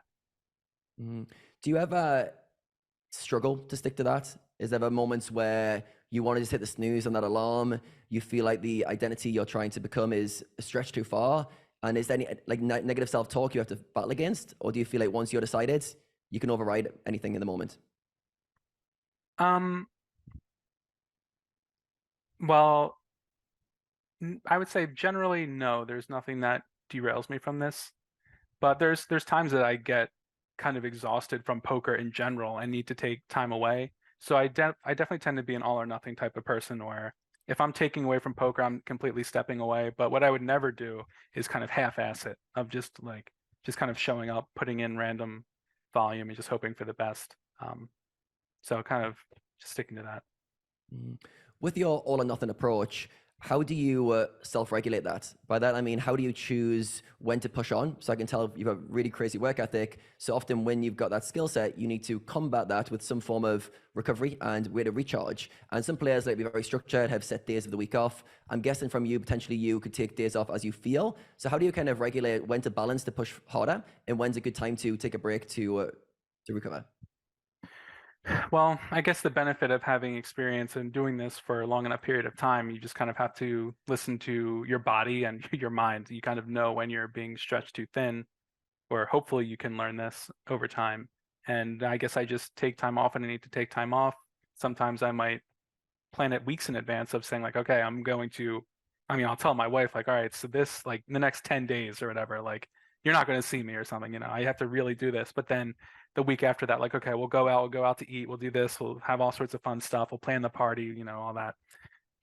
So I think even just, I'm a very organized person. I tend to plan everything. So even just planning, now I can just anticipate I'm going to need to relax. I'm going to need time off, so setting benchmarks that seem reasonable or make sense. Like I know for this month, I'm going to be working pretty hard this month, but I know, okay, starting August 1st, I'm going to take some time off. Yeah, nice. I like that. It's like setting a rhythm, like a workflow of when you're working and when you're recovering. And for you, obviously, you're a good planner, so you can do that by planning, but also you're very intuitive of how that feels and when you'll need time off. It's also good to have a partner or a wife because they can definitely put you in balance where you haven't seen for 2 weeks. They're like, hey, I'm here. Can we do something at some point? And you've got to. Yeah, that's the nice version. Yeah. Yeah. That's the supportive version. Yeah. Good stuff. So René, yourself, what are your kind of practices look like in terms of how do you get that balance between when you're working, when you're taking time off? What's the kind of your workflow look like and how do you kind of make sure you're not pushing things too hard? How do I? Sorry, that was for René. Oh, sorry? I see. Interesting question. I mean, definitely what Matt said, I can relate to a lot of things like that. At some point also you just feel like it. And because at some point you kind of get to know yourself, I kind of schedule, for example, I would say I'm way more scheduled like Monday to Friday or Monday to Saturday, 9 to 5. That's how I like to do it. At some point also I was wondering if I should push through. Let's say, for example, it's 5 o'clock, grind time over, but you have a good game. What do you do? Right? I'm sure people have been in this situation like, yeah, should I continue? Should I not continue? I remember a good friend of mine, he said, well, I'll just calculate my hourly. If it's more than X, I'll continue. And if we continue on for more than 2 hours or 3 hours more than my normal session, I'll just take the next day off. For example, I think that's a pretty good solution. For myself, I kind of said like, listen, this is just around my stop time. So I don't care who's at the tables, I leave. Because for me, it was more important to keep my routine in place so that the next day I'll just, show up and play the same amount of hours. So for me, personally, just sticking to the routine, I think it's a bit more important. Then on days where I might feel a bit off, I think aligning your expectations, like, I feel a little bit off today, so maybe not expect like the best of the best genius plays today. But I'll at least sit down. And it's a funny thing, when you expect to play worse, usually what comes out is quite decent. Whereas if you go in and you don't check in with yourself and realize, today I'm probably not at my best, and you go in expecting your best, you get very frustrated, and that usually is a very slippery slope down. So I think kind of checking in with yourself to see how you feel, for example, also before playing, and kind of aligning expectations accordingly. I think it's very important.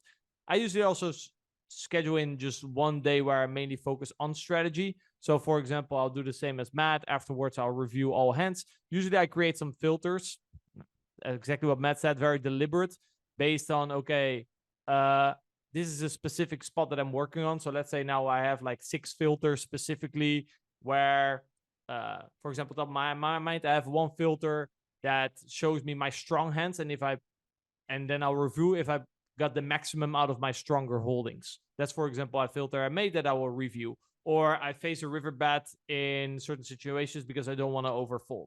Or I might even just have a filter. I play a 3-bet pot out of position because that's just a strategy, a section of the tree where I've dived into deciding what my strategy will be, and I want to review all hands that I played in a 3-bet pot, for example. So I'll do stuff like that. I think actually it was Goosecore also said in the podcast, no next session is played before the last session is reviewed. And I think this also, doubt doesn't creep up and it keeps you curious. I have exactly what Matt also said. You review a hand and like that triggers something, or in game, or you're like, okay, I'll do this, but I'll mark this hand and write down like, could I maybe, or in this spot, how does the ranges really look like? Can I maybe do some research, or is this a thing? Then I'll mark it. I'll just play the hand out, however I think is best at that moment, but I'll definitely mark like, maybe this is a thing. I want to discuss this hand. And then, based on how much of these hands you have, your review can become sometimes a little bit longer because you go down the rabbit hole on some points. And other reviews, they tend to flow really quickly because there was not too much interesting stuff going on. So I see a lot of similarities in terms of what I do and what Matt does in that regard. I was curious, Matt, you talked a lot about detox. Has there been anyone else besides Nick that had a very big impact on your career and your success?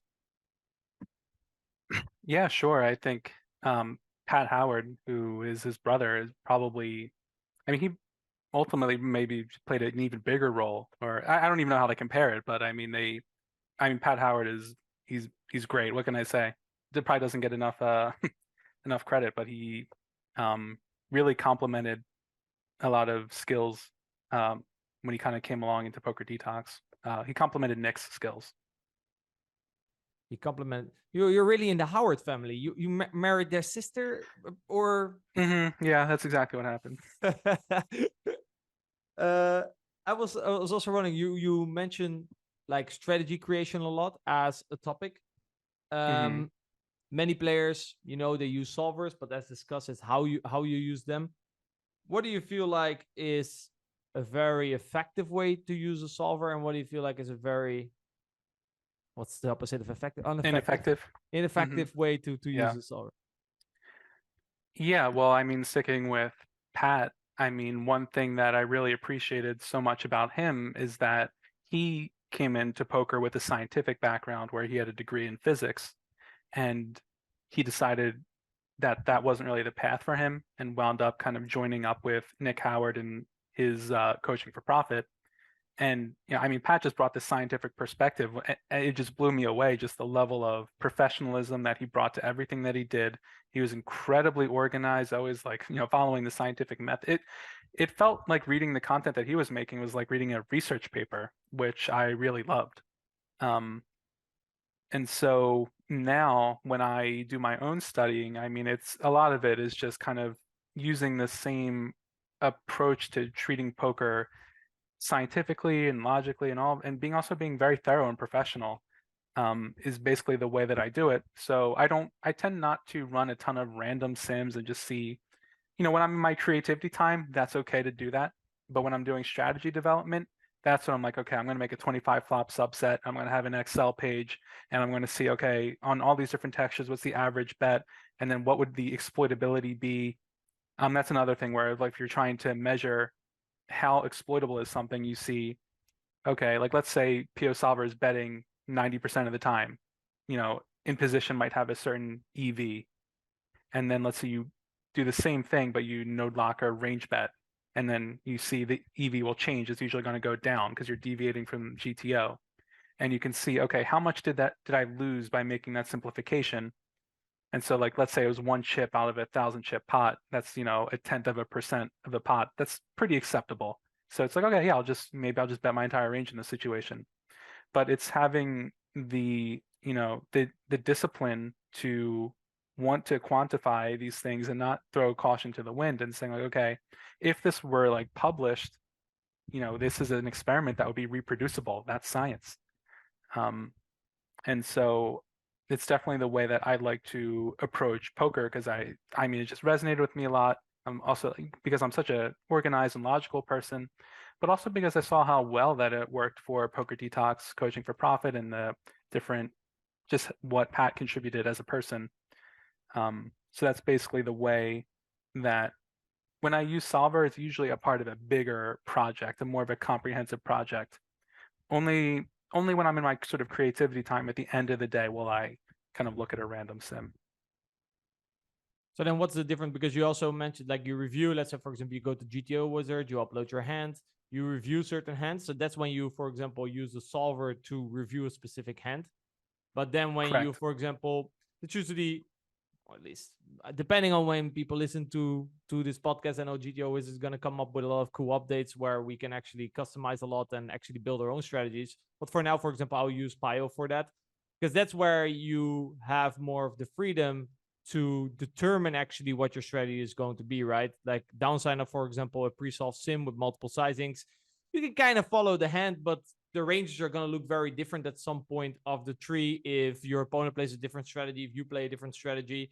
And to come back to deliberate again, if I just plug in a hand because I want to know if I played the hand correct, that's, I think, not the optimal question maybe to ask, right? You're trying to go through the hand, trying to learn from something. I think you already mentioned you look at the sim, and instead of just looking at your hand, you also see like, oh, the queen deuce is betting more than the jack five. Interesting. Why would that be? You're trying to learn a certain heuristic from that you can maybe spot in other hands that you're reviewing, and that becomes a concept that you can actually start implementing into your game.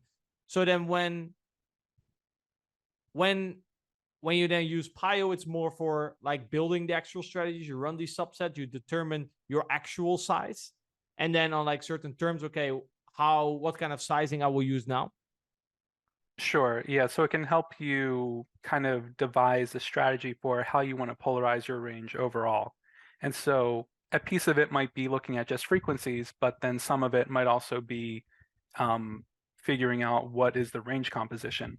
So I'll give you a different example where I use GTO Wizard because it was just simpler, was looking at river spots and figuring out, just as a basic question, how often do I check the nuts in a check call check bet line, or like whatever. So like in a discontinued line, how often am I trapping?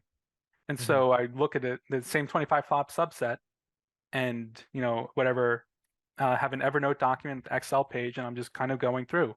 And you can just see like, okay, because GTO Wizard has the breakdown of different range and different hand strengths. How often do I check the nuts here? And okay, like, and I'll look at maybe 4 different river cards and have like, I'll do enough that I have a significant sample size, and I can see, okay, PO or like GTO Wizard check the nuts X% of the time. So that gives me a heuristic when I'm playing the game, where now I have a process for making a decision. I know what the baseline is. So if I ever get confused, I have no idea what to think about the blockers or anything. If I only have 1 second to make a decision, I know I have a percentage in mind with the randomizer for how often I would want to check the nuts in this situation. But you can't really do that reliably if you just look at one solve in one situation. It makes it a little easier if you go through lots of different things and type it all in. This is the deliberate practice where I'm doing the boring stuff so that when I'm playing the game, I'm like, okay, I feel confident that what I'm doing is at least close to GTO, or it just, I don't know, just keeps me more well protected overall. Yeah, no, that makes a lot of sense. You can be like, oh yeah, I should check some strong hands, but what is some strong hands? Can we make that maybe Getting more quantifiable so we specific, can exactly, yeah. actually in game. Yeah. So I think that it's important to think about things probabilistically. That's just how I tend to approach it. So when you're talking off the air there, you're like, people might make different decisions. And we say, I'm going to hard exploit essentially because he's never betting this, or he's always betting this. I would rarely ever say someone is always or never doing anything. But I did also say that I like exploiting specific people, but I like having that benchmark to stay anchored to, Like, let's say I'm going to bet in a situation 50% of the time, I might plus or minus 10, maybe 20%, depending on the person or the situation. Maybe I think something about the blockers, but there's always like some kind of anchor point where I want to. I guess that's part of playing any kind of minimally exploitative strategy, which most people are playing at least some level of exploitative, is thinking about things probabilistically. Yeah, I agree. Usually, if there's a discussion as well, and I hear someone say always, never, I'm like, I mean, we cannot say, right? You should always account for a certain amount of, let's just call it a random factor, that a certain random hand can be in here. Because even, for example, within your baseline strategy, you might say, I never have this or never have that. You're still human, you know. One day you might miss a certain combo here or there, or you make a mistake. You know, people can make a mistake and suddenly have a different hand than they're supposed to have. So you always need to keep that human factor and that random factor in consideration. And yeah, basically what you touched on there is I think when you do your strategy creation, you create like a baseline strategy, right? It's a place to fall back to, the thing that you will do most of the time. But you also mentioned indeed, like, we have to take in consideration that some people play different.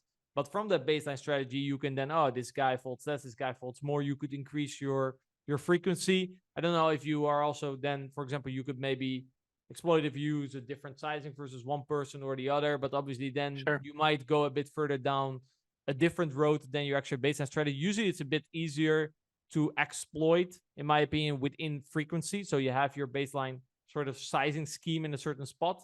And if you think someone is exploitative, you just increase your sizing. It's very hard for people to pick up on that. Where if you suddenly be like, hey, this guy falls out to overbet, and you just start inventing overbets in spots where it maybe not a thing, or like a certain size that's not a thing, then you might be surprised that suddenly this guy who you thought followed a lot now suddenly starts calling because you're doing something that makes no sense whatsoever. And you didn't anymore think about the overall strategic approach. Whereas if you just increase a certain frequency with your bluff catchers or your bluffs, it's very hard for people to pick up on that. So what's kind of your thought about sustainable exploitation, so to speak? Well, I mean, I would say with that too, I'd be open to the possibilities. I mean, you never know. Maybe you're missing something. You could target people with specific sizings more. I mean, I remember my biggest pot that I won when I first played 2550 was against Berkey of all people. And it was like playing 2550 on WSOP in the year that we had COVID, and so it was like all online.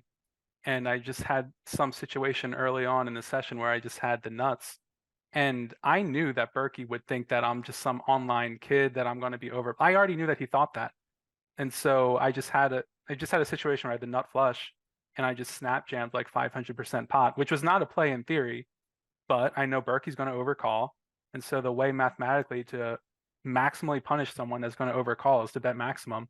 And he snap called with some trash bluff catcher, and he just it worked perfectly. It was the perfect exploit for that vacuum situation. Mm-hmm. I had to have a lot of confidence to just pull something like that off. I mean, yes, it would have been easier to just bet 3/4 or to bet 1.5, but I guess, just like thinking of what does it depend on?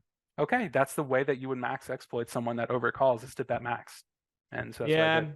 Yeah, this is indeed a very good specific example. Like of course, some people, it's almost like that hand, he might have just folded if you would have just bet quote normal size, because that basically these are like guys that get very curious when you polarize a lot. Maybe it was also a spot where you might have a lot of DAs, blockers, or whatever, and then basically the bigger you go, the more likely they are to call. This kind of the kind of the situation you're and even describing. just snap jamming, I'm like trying to play the role of like stupid bully, like Isildur one type.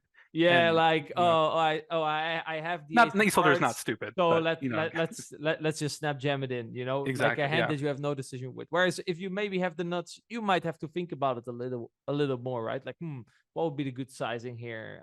Maybe not go too big. Well, when you just have the ace of hearts profile online kit, he just shoves it in. Exactly. Part of it, because if you're snap jamming, it comes off as premeditated, and if he thinks my premeditated orientation towards the game is to just to over bluff like some crazy person, he's just gonna. And also, like, he snap called back, like, kind of to send a message to me, I think, of like, I'm not afraid of you. But unfortunately, just one level below. I mean, I love Berg. He's a great player, but Many players who are listening to the podcast are probably now very motivated to start to deliberately work on their game. Often players don't really know what to work on. So 2 questions. How should people go about, and how do you go about finding your leaks? And then how would you best work on improving those? Okay, so for individual people, I know I have a very specific, highly regimented, highly logical approach to the game that works for me, and it's a routine and a style that I've cultivated over years. It's not going to copy and paste to everybody, and I think there's some people that are just very intuitive that would not really want to sit down and think that hard about all of this different stuff, or to do it in quite this way. So that's why in the beginning I'm really emphasizing on finding coaches or study material or whatever it's going to be that really works for you. So as long as you are putting in some level of effort to try to cultivate a routine, I think that's the most important part, because this is something that I've developed through iterations that has worked for me. Finding my own leaks, I mean, one of my favorite tools is Hand to Note. Hand to Note is basically a tool that can really comprehensively help you review your database. So I can essentially import all the hands I played, let's say on like ACR, and it gives you some very detailed pop-up stats of all the different, basically the way you play in every different situation. So I have a tab for like, here's how I play in 2-bet pot in position pre-flop raiser. So let's say if I'm button versus big blind, right? And then here's for the turn. Here's on the river. Okay, now what if I'm calling out of the big blind? Okay, 2-bet pot, out of position, pre-flop caller. Here's how I'm defending against c-bet. And not just how I'm defending against c-bet, here's how I defend against a third pot, half pot, 3/4, overbet. And next to that stat, let's say it's like I'm folding versus 1/3 c-bet 35% of the time or something, I'll have PO solver's number, which I figured out, or that Pat figured out through doing multi-flop aggregation reports in PO. So I can compare what I'm doing to what PO solver is doing, and I can get a sense of like, okay, at the bare minimum, my frequencies are basically correct here.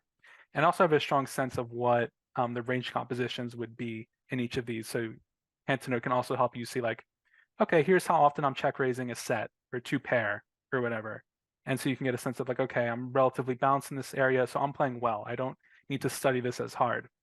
But let's say like, oh, I'm overfolding versus the half pot, by like 2% or something, or 3%. I mean, even for me, any small amount is an error that's intolerable, right? So it's like, okay, I know maybe I'll write that down in my notebook, okay, overfolding versus half pot, and I'll set that intention when I'm going into a session of like, okay, just remember to, kind of calibrate a little bit with versus the half pot bets. And so I basically have the entire game tree sort of mapped out in Hand to Note of like every basically common situation, how often I'm using different sizings and comparing that to PO solver, and how well I'm defending against bets across the entire game tree. And I'm constantly figuring out like if there's a leak to plug, I'm going to leak it, or I'm going to plug it, and focusing on that specifically. So if I'm basically if I'm overfolding or under bluffing or under raising, I try to get to that as quickly as possible, and start steering it in the right direction. Are there also maybe some situations, usually if I look at my own game and I'm deviating, like, or for example, I put a hand in Wizard or something and it says, hey, minus 2 BB play. I'm like, okay, yes, but like some deviations are on purpose, right? Like the goal is not it depends obviously the level. I mean, you play 25-50 against some of the best in the world short-handed, then you better be very accurate. But it doesn't necessarily mean that if you deviate in a certain note, like basically it should just raise your awareness, but like, hey, you're deviating here. Do you have a good reason for that? Sure. So you might have personal targets. You don't necessarily have to use PO solver as an example, but you have a target range of what you want to be in each different zone and try to aspire to do that. Yeah, maybe you're playing 2 GTO in a spot where you should be more out of line, for example. I think we touched on that a little bit previous in the podcast as well. But in terms of improving your leaks, like I'm sure you've seen monitors. Maybe you've done it yourself. I've done it myself, where you're just like I don't know, call river, fold river. You hang like these notepads telling you that you should do something. Okay. But sometimes it doesn't really work, or most of the times it doesn't really work. You have to, when you spot a leak, you have to find the origin of the leak. So for example, let's say you overfold in a certain spot.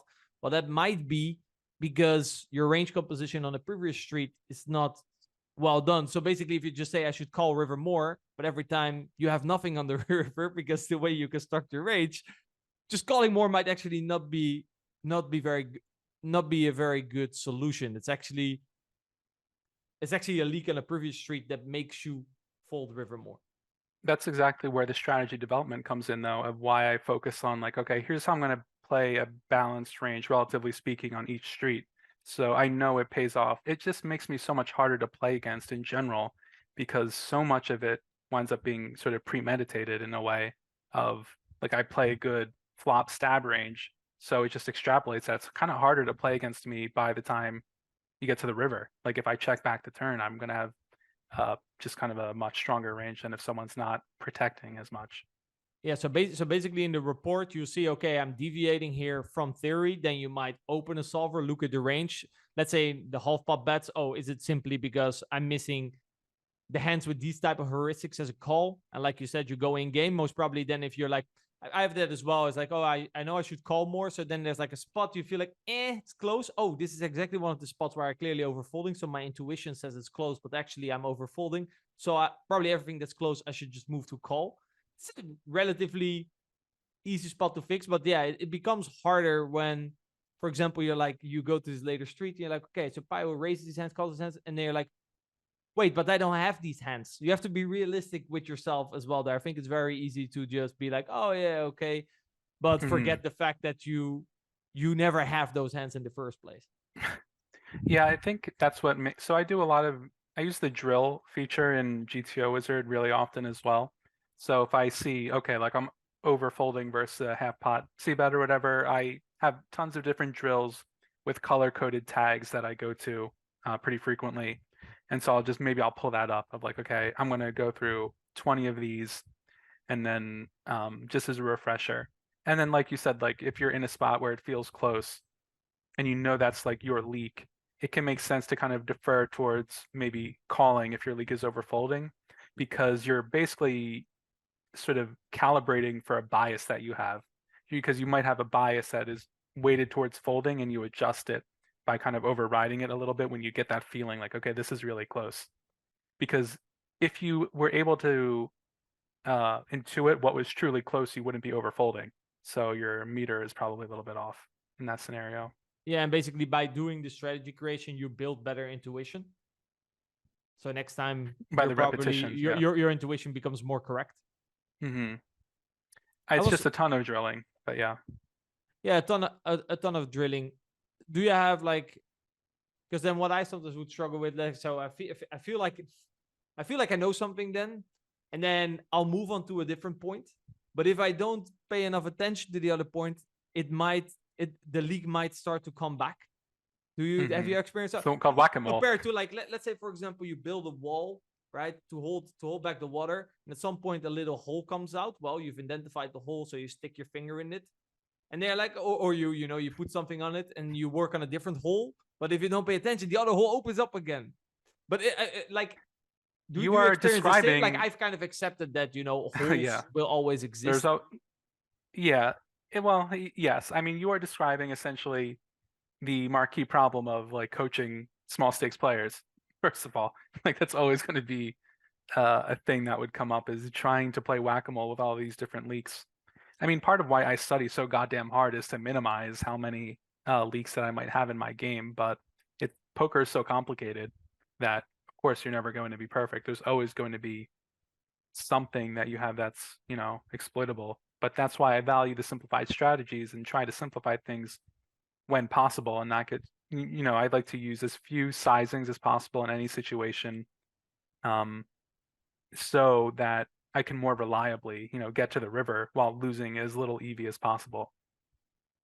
Yeah, so basically then your river decisions become, or at least because your range is better intact, it's easier to play the later street. So how do you then, I get this question actually a lot and people have various ideas about it. So how do you then determine your bet size scheme? Let's say, for example, you open a part of the tree, and there are some situations where a solver clearly, where like the heuristics are quite clear, right? You lean to a lot of big bets, you lean to a lot of small bets. But then there's some spots where it's like it bets 20% 1/3, 20% 3/4, 20% overbet. Now what do you do? Are we talking about on the flop? This happens flop, sometimes on turn. Sure. Definitely on the river, obviously. So okay, yeah, I was gonna say. So how would that impact for you, flop, turn, river?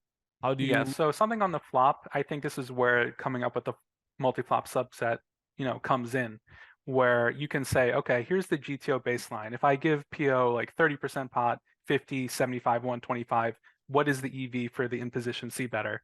And then let's say, all right, on a specific texture, I'm going to let it either bet half pot or check. And what is the EV? How much did I actually lose by, conceding that complexity? And what I found is a lot of the time you don't lose as much as you think you do.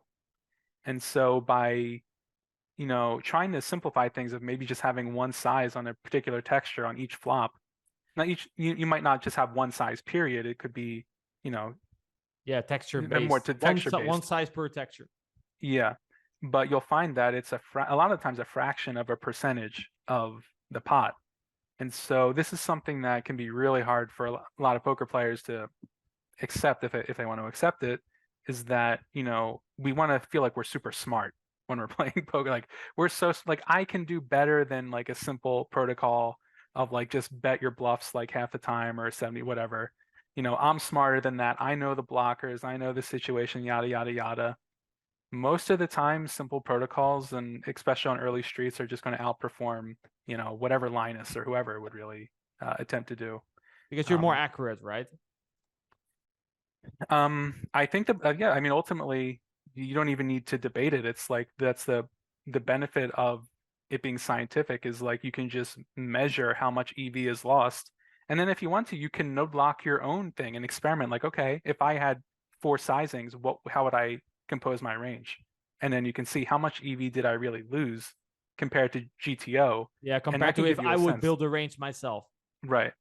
Yeah, and then you get even another thing is that what you might do in the quiet of your own room, like, oh, you're so GTO, but maybe when you're actually playing, you're too busy using all your good hands for an overbet because you get excited because you have a set, and you might not, I know it's kind of silly, but basically, and I mean, you might not use half pot as you're often. describing population as a whole, right? Like it's easier to screw up a little bit with a strong hand and not find the, high card with Sure. the unblocker. It's that's a hand that's a little bit less intuitive, maybe.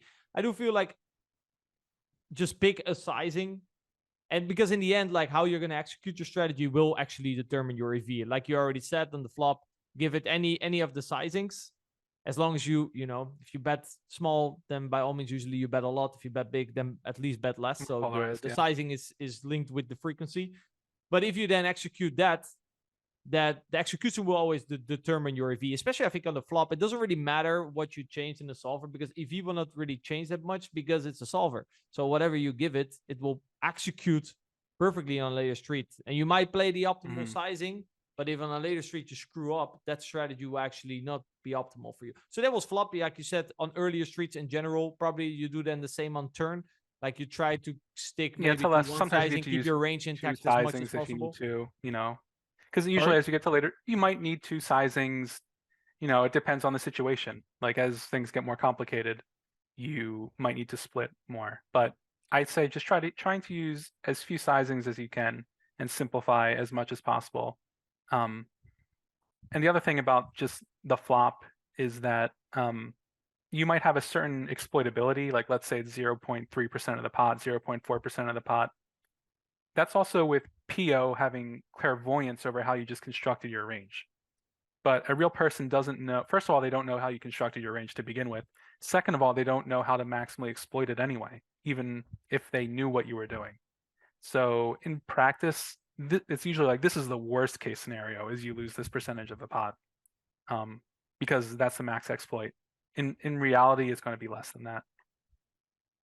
Yeah, and I mean, there's a lot of realizations that people need to make. Like some things are very important to a solver and also very important in game. We can use it, and other things are very important to a solver because the solver knows the other guy's exactly the range composition of the other guy, right? So if we don't have a certain hand at least 25% of the time, and the other guy knows that, then when that hand is good and you don't have it, you're a bit fucked in terms of EV, right? But in practice, like I said, people cannot see your exact range composition. So it might be okay to always play a certain hand in a certain way and never have that hand in another line because people, they might not know. Obviously, if you do that to high of an extent and you just pick strong hands to bet and weak hands to check, we have a problem. But within the weak hands, you could maybe have a preference for always checking one or Well, always at least betting with the other. whatever I'm doing, it's always going to be pretty close to what GTO would be because it's not that exploitable, even by PO solver. Yeah, exactly. So what would you then? So for example, take check call check bet line.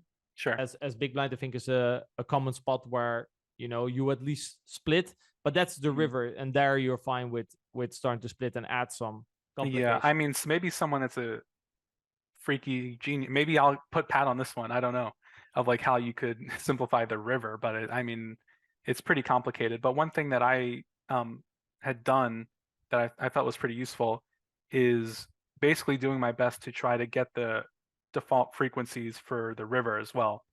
So it's kind of the same process, even though it just takes a really long time, is doing a multi-flop subset for what your river fold frequencies would be in different lines.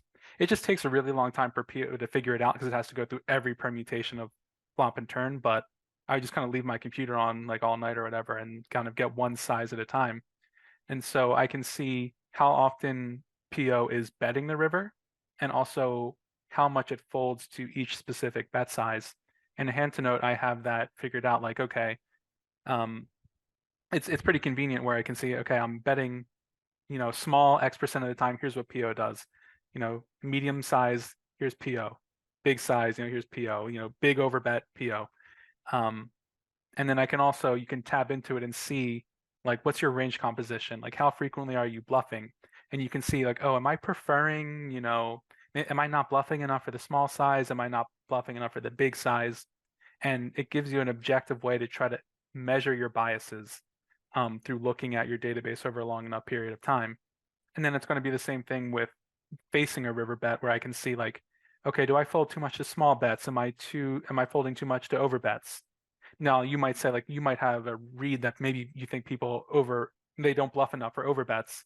Then okay, maybe you're aiming to fold more than PO, but the point is that you have to have a target. Yeah.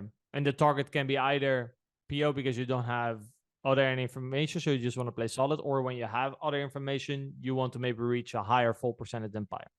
Right. You also have some coaching experience yourself. What are the most common leaks you see that players have, and why do you think that is? Well, I think playing too passive tends to be a big one. And it's something that basically gets revealed to people, all the different ways that they might be making mistakes through,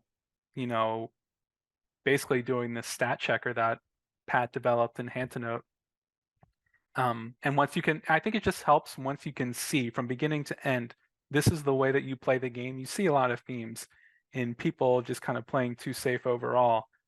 And so part of getting people to play closer to, GTO or whatever is usually getting them to be more aggressive.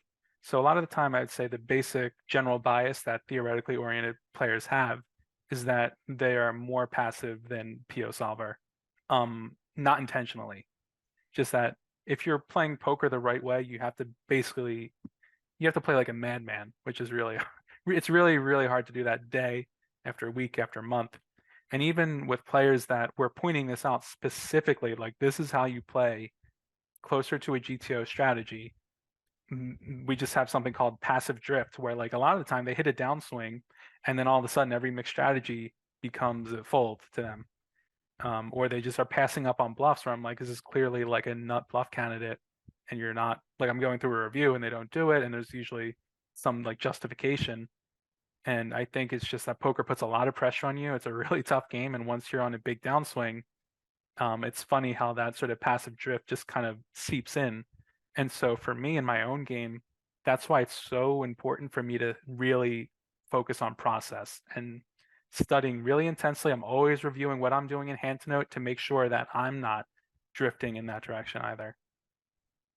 Yeah, passive tilt. Definitely, I can relate to that. If I'm Yeah. less confident or if I'm a bit of a downswing, passive tilt is usually where I'll lean towards. I'll play tighter. I'll play more nitty. I'll find a reason not to bluff catch. I'll find a reason why to give up. I think it's very important to, kind of again be self-aware and kind of check in with yourself when that is actually going on. Any solutions on how to fix this? Yeah, I think if you wait until it's already happening, it's probably too late. That's why I focus so much in the process of like, you got to just assume that this is going to happen if you're not on top of it, because I've just seen it happen over and over and over again. Did you have the same struggles? And if so, how did you overcome it? No, because I was 3-betting 30% at 2-5. You So know, you're I don't know. Yeah, naturally I just kind of action playing like a driven, sort of. madman. I mean, yeah, it's like I'm not a gambler, but I just am. I don't know. Really, just sort of devoted to playing the game in a pretty hardcore way, where just like I'm just willing to look like a moron and just like make some terrible bluff and like make a 10 big blind mistake or make a big mistake on a river call, because I'd rather just sometimes I'll just tell myself, if you're gonna live by the sword, you're gonna die by the sword. Like playing this game the right way is pretty volatile. That's amen to that. I think you also mentioned that. I think I read that in your blog. You mentioned that a lot of players, they play the game not to lose instead of playing to win. It's kind of also what you mentioned with passive, like too much passive behavior. Yeah, it just comes to a natural human bias of being risk averse. I mean, we just don't really like risk that much, and so it's easier to kind of coil up and play it safe. I think part of the problem with playing a super crazy strategy, sort of like what I was, not like super crazy strategy, but being willing to take some big risks, is that you risk making a big mistake. I'll just give you like a random example of like, if let's say you see bet the flop it as in position for like 1/3, and then you bet the turn for 3/4, right? Kind of a pretty standard sequence. On the river, PO solver is gonna like bet 500% pot, like, maybe double digits. Like PO does not give a fuck. It will just 5x pot, okay? The problem with this is like when you're actually sitting there in the game, and let's say you just have some random bluff, are you really gonna 500% pot? What if that's like a 10 big blind mistake? It might be higher EV, but for the brain, it feels like you're risking a lot. You're like, let's just bet 3/4 again, or let's bet 100. That will probably get the job done. That's probably what the passive bias will tell you. It's not only that's a part of it where you're just risking less if you lose, but it's also you're less likely to make a mistake, because as you choose bigger and bigger sizings and you get more and more polarized, PO tends to narrow things down to more specific combos. And so it gets harder and harder to just intuitively guess what the perfect combo is in this situation. So what you're risking is guessing wrong and making a big mistake. And this is going to extrapolate to lots of different situations in poker. Like, let's say you're facing a big river bluff catch decision with a really marginal bluff catcher, but maybe you could bluff catch with this. You might have to take a risk and because there's been plenty of times where I call a river in some situation that seems close and it winds up being a big mistake. But I'm doing it for this more ideological purpose of like, this is the way that I play the game. I live by the sword, die by the sword, or like I'm just going to have this hardcore strategy where I just don't give a fuck. And globally, that makes you insanely hard to play against, because to play poker properly, you just wind up not folding that much, because the alternative is you just play it safe and you just fold in more of these closer situations. But what you'll find is when you look at your stats at the end of the month or the end of the year, you might just be overfolding by a lot. And so a part of what makes poker beautiful and unsolvable and all this stuff is that there is no way to play GTO. There's no way for a human being to avoid playing GTO and like not make any 10 big blind mistakes because it's too complicated. So you kind of have to choose your perspective on the game. If you're going to be this, I mean, I'm kind of like an edgelord in playing poker. Of like, I'm the type of person that's going to take the bet, 3-bet, 4-bet spot on the flop or whatever, just because that's just the attitude that I'm going to approach the game from. Where some people, they might never 3-bet. They might have 0 flop 3-bet range because that is safer, and they make fewer mistakes, generally speaking. And I think there's a ton of merit to it. There's a ton of players that play that way and win a ton of money, but that's just not the way that really works for me. So it's basically being okay with being absolutely wrong sometimes. Oh yeah, that's probably, maybe that's the most important thing I should impart, is I'm mainly entirely wrong when I'm playing poker, and yet somehow, I might end up in the green. But the experience of it feels like always being wrong and always kind of being this edgelord. If I would give you, let's say, a break-even 100NL player, and you would get 3 coaching sessions, what would the topics of these 3 coaching sessions be? Well, I'd really want to take a look at their database and be able to see what are they actually doing, because I want to treat people as individuals. When we started this podcast, I think I said, like, if you're going to be a poker coach, you need to take what you're doing seriously. You can't just throw some shit at the wall. And I mean, people are trusting you with their career. You should take this seriously. And so treating someone as an individual and saying, okay, so what are they actually doing? What are their biases? What are their mistakes? And all of this work that I've done and that Pat has done, even though I'm not really coaching anymore, I think I would just start by really breaking down their database and seeing what is their overall perspective on the game. And kind of having this comprehensive, quantifiable benchmark is really the best place to start. I don't know. I think Pat actually has like examples of him doing stat checks with people. I mean, don't quote me on that, but I think it's on his YouTube channel. Yeah, it is on his YouTube wants to channel. check that out. You've done your homework. So that would probably be the place that I would always want to start with people, is to figure out what exactly are they doing. And of course, that's ultimately going to give me, the starting place to figure out what type of advice to give them. Yeah, so basically the other coaching sessions will depend on what rolls out of the first coaching session, which would be a reviewing their game and seeing where they apparently have flawed ways of approaching poker. Yeah, exactly. And you'll tend to find overall trends for people based off of these stat checks. How do you then prioritize what to work on with the students or with yourself when you find leaks? Especially, the lower you go, the more leaks people have. So how do I then decide what is most important? Well, I mean, I'll just speak for myself in that, of course, there's going to be some level of it that will be intuitive if you're a pro. But one thing that I did that I found pretty helpful was I kind of just did this experiment where I went in hand to note and saw how often was I in each different situation. So as an example, how many times was I, big blind versus button as a potential c-better?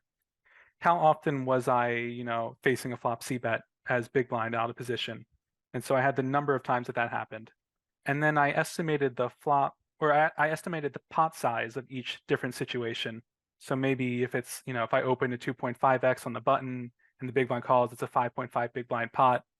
Okay, so I can multiply that by the frequency of times I was in that situation. And I can basically, all of this is coming, I can get to my big blind volume, which is how many big blinds are invested in each individual spot. And it's kind of a way of quantifying that, not every situation is equal. There's some situations that are a lot more esoteric, that they're important in their own ways, but they have a lot less impact on your game.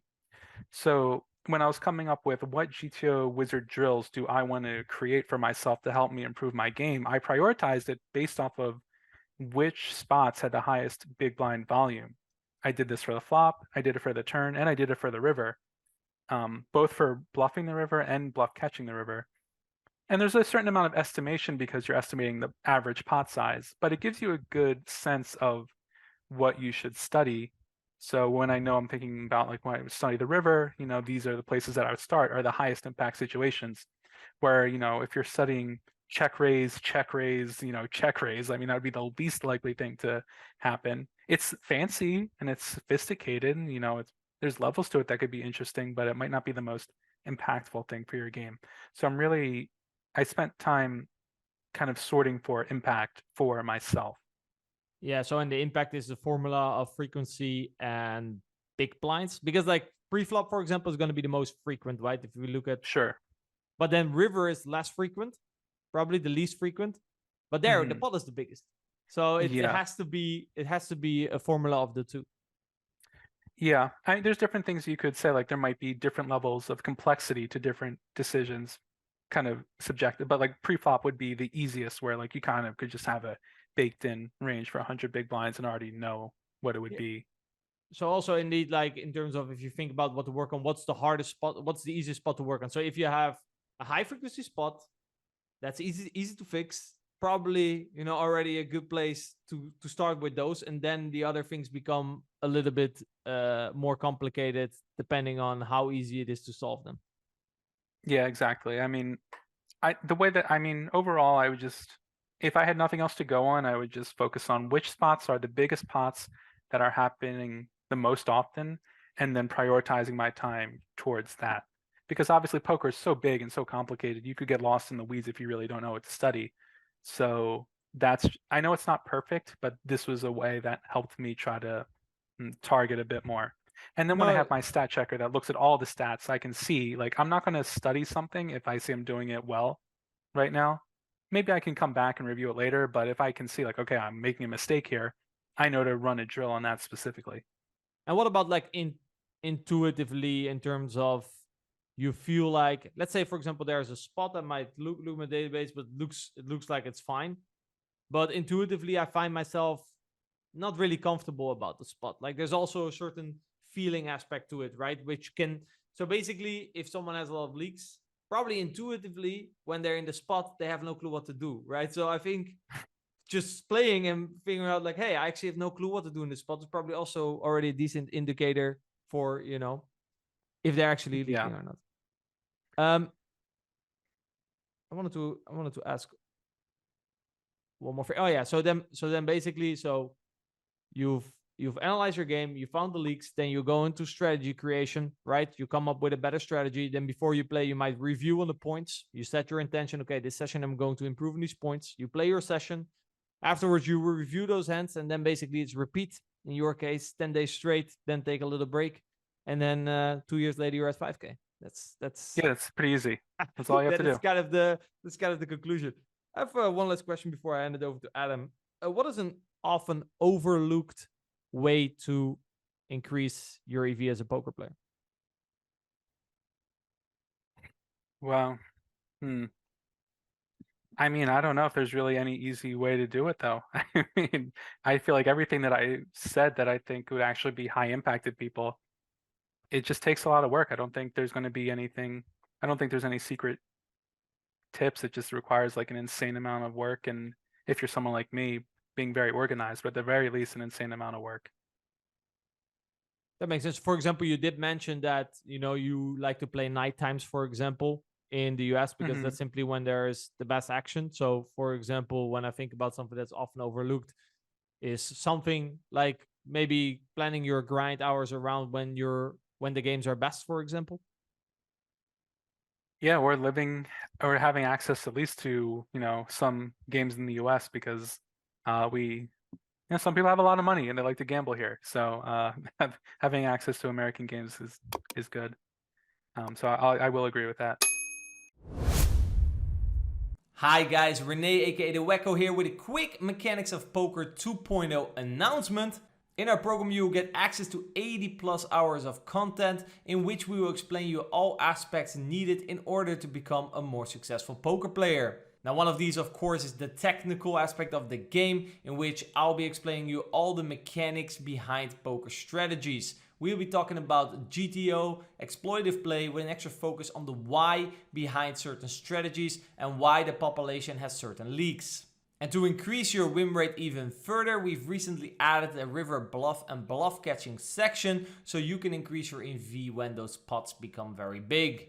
Our mindset and performance coach, Adam Carmichael, he took care of the mental game and performance section of this program, in which he will teach you everything you need to know in order to break through limiting beliefs, better handle your emotions, break free from tilt, and play your A game more consistently. And last but not least, we've added the management and optimization section in the program, in which we will give you various tips and tricks to make it more likely for your poker career to succeed, and how to continuously improve as a poker player.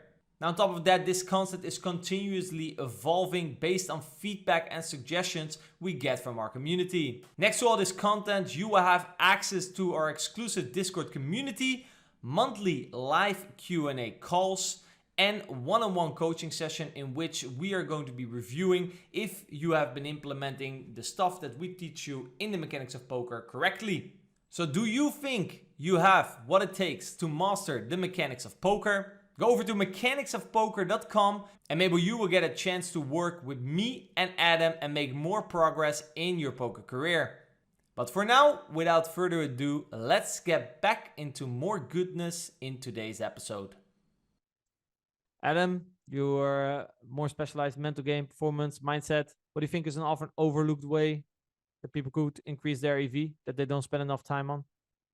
It's a good question. I think if it was obvious, players wouldn't have overlooked it.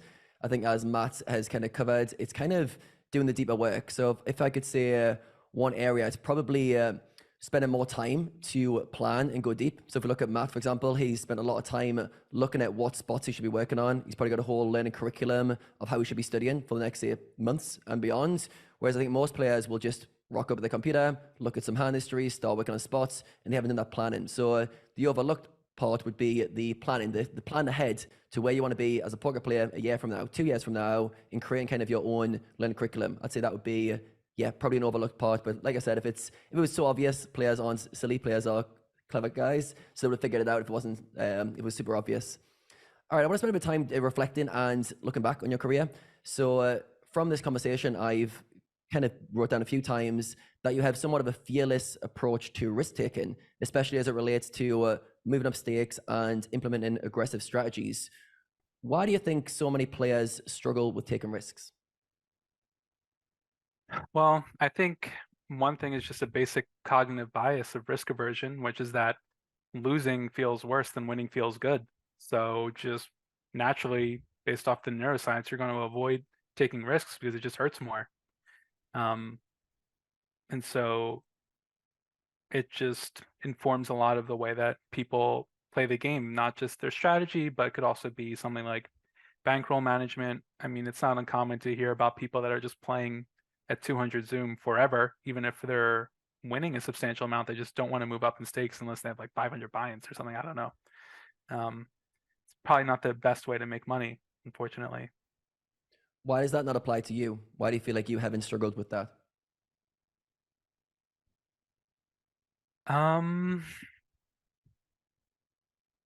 Well, I mean, it could be just like even going through Poker Detox in the beginning. I think that there was a lot of emphasis on playing poker in an aggressive way.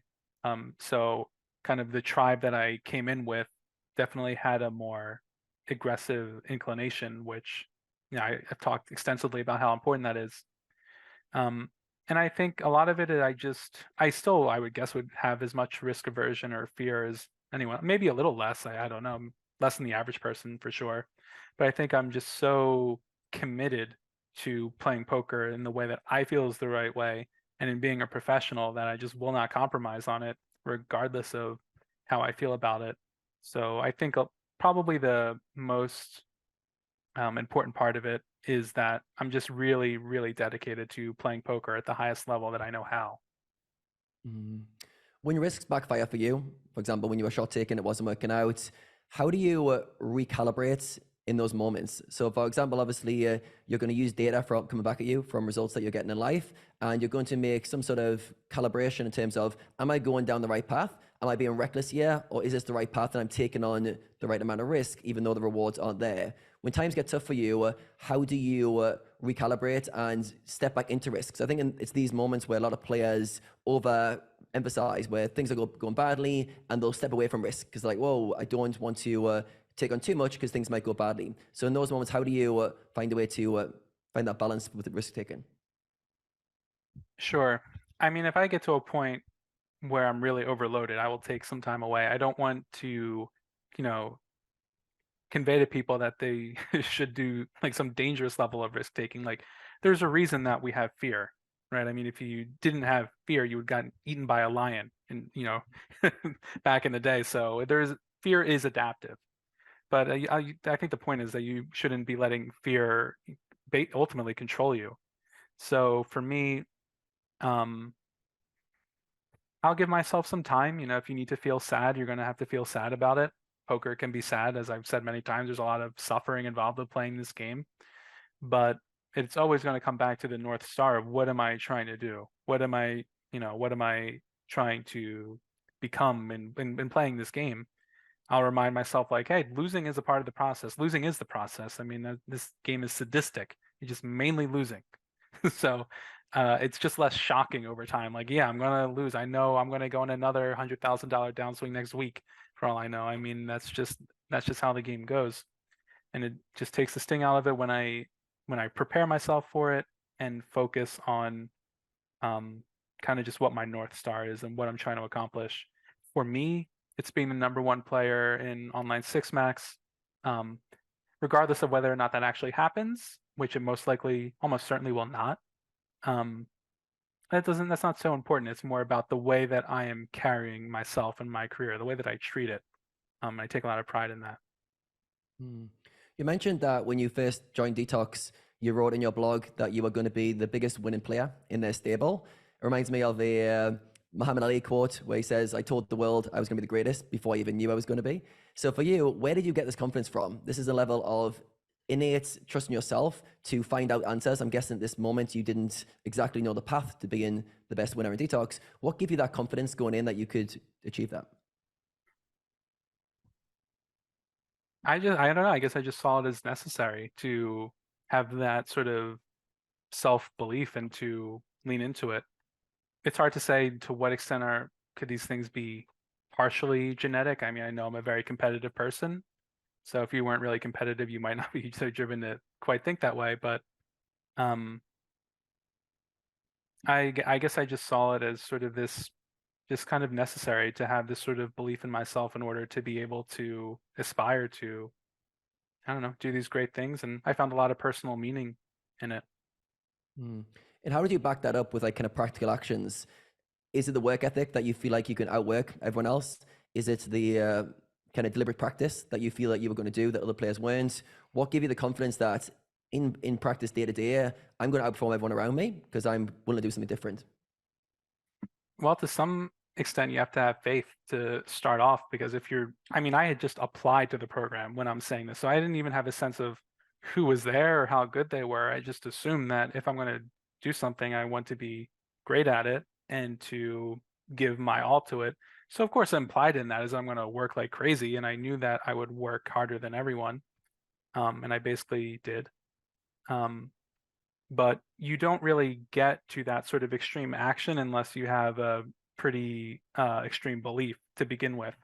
And so it makes it a bit easier when you have that sort of extreme action or extreme belief that leads to the extreme action and you get the big results, which reinforces the belief.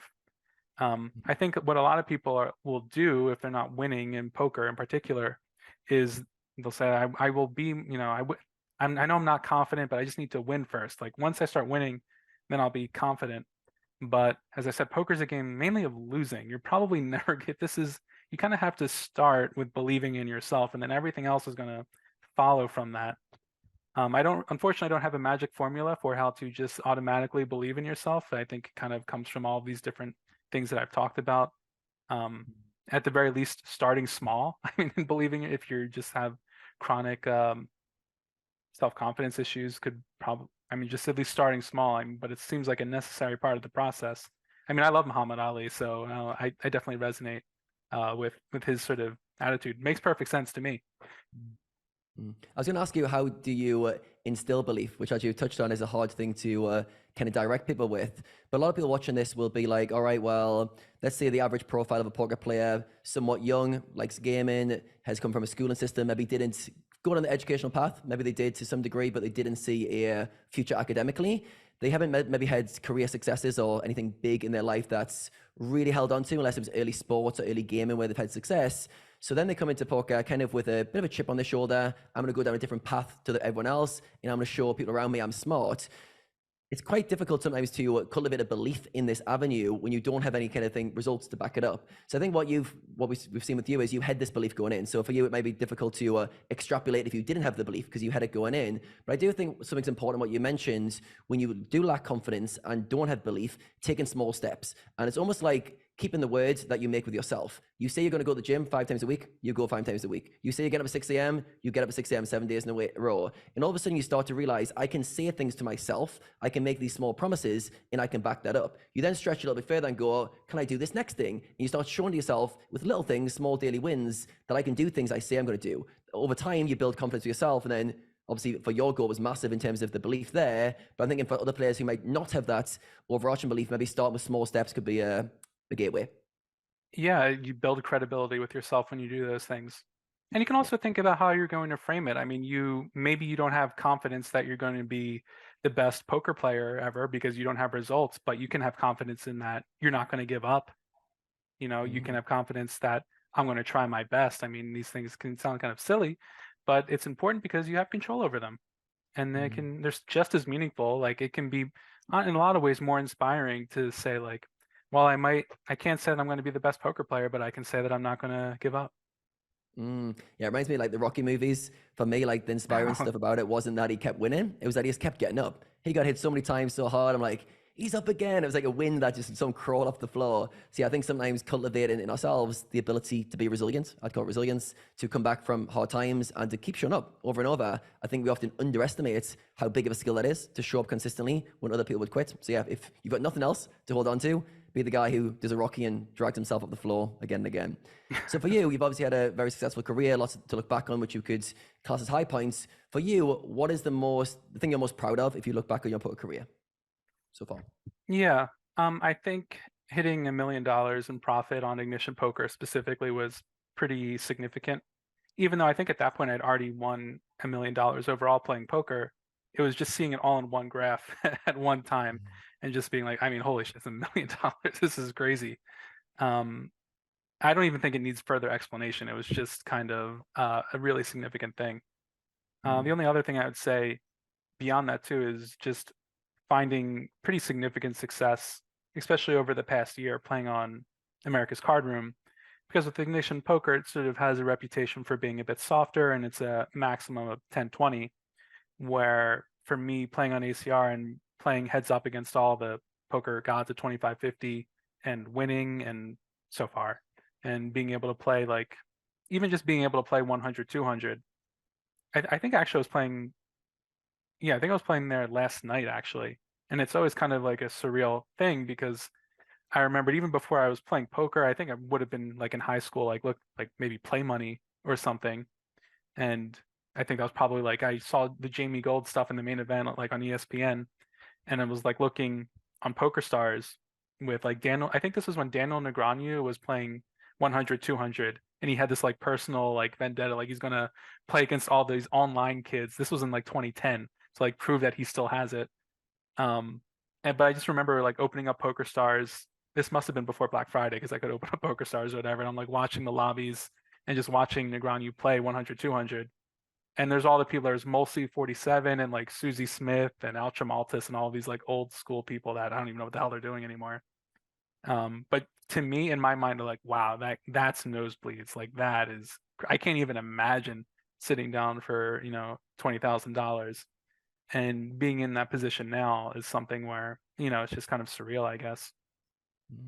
Yeah, I think as well, sometimes we don't take the time to stop and look back and reflect how far we've come. I'm sure for you've just been in the trenches day after day, and just step by step, you've got to where you are. And yeah, I think it's really good just to go, right, 5 years ago, 6 years ago, this was a pipe dream. I would have been amazed that this is possible. So yeah, sometimes it's good just to take that moment, to be proud of yourself for the journey you've come. There's still work to be done. There's new goals to achieve. But yeah, that kind of just moment to acknowledge where you're at. Even doing this podcast is a bit of that for me too. Just like, all right, we'll just mark this moment in time here of something that I've done.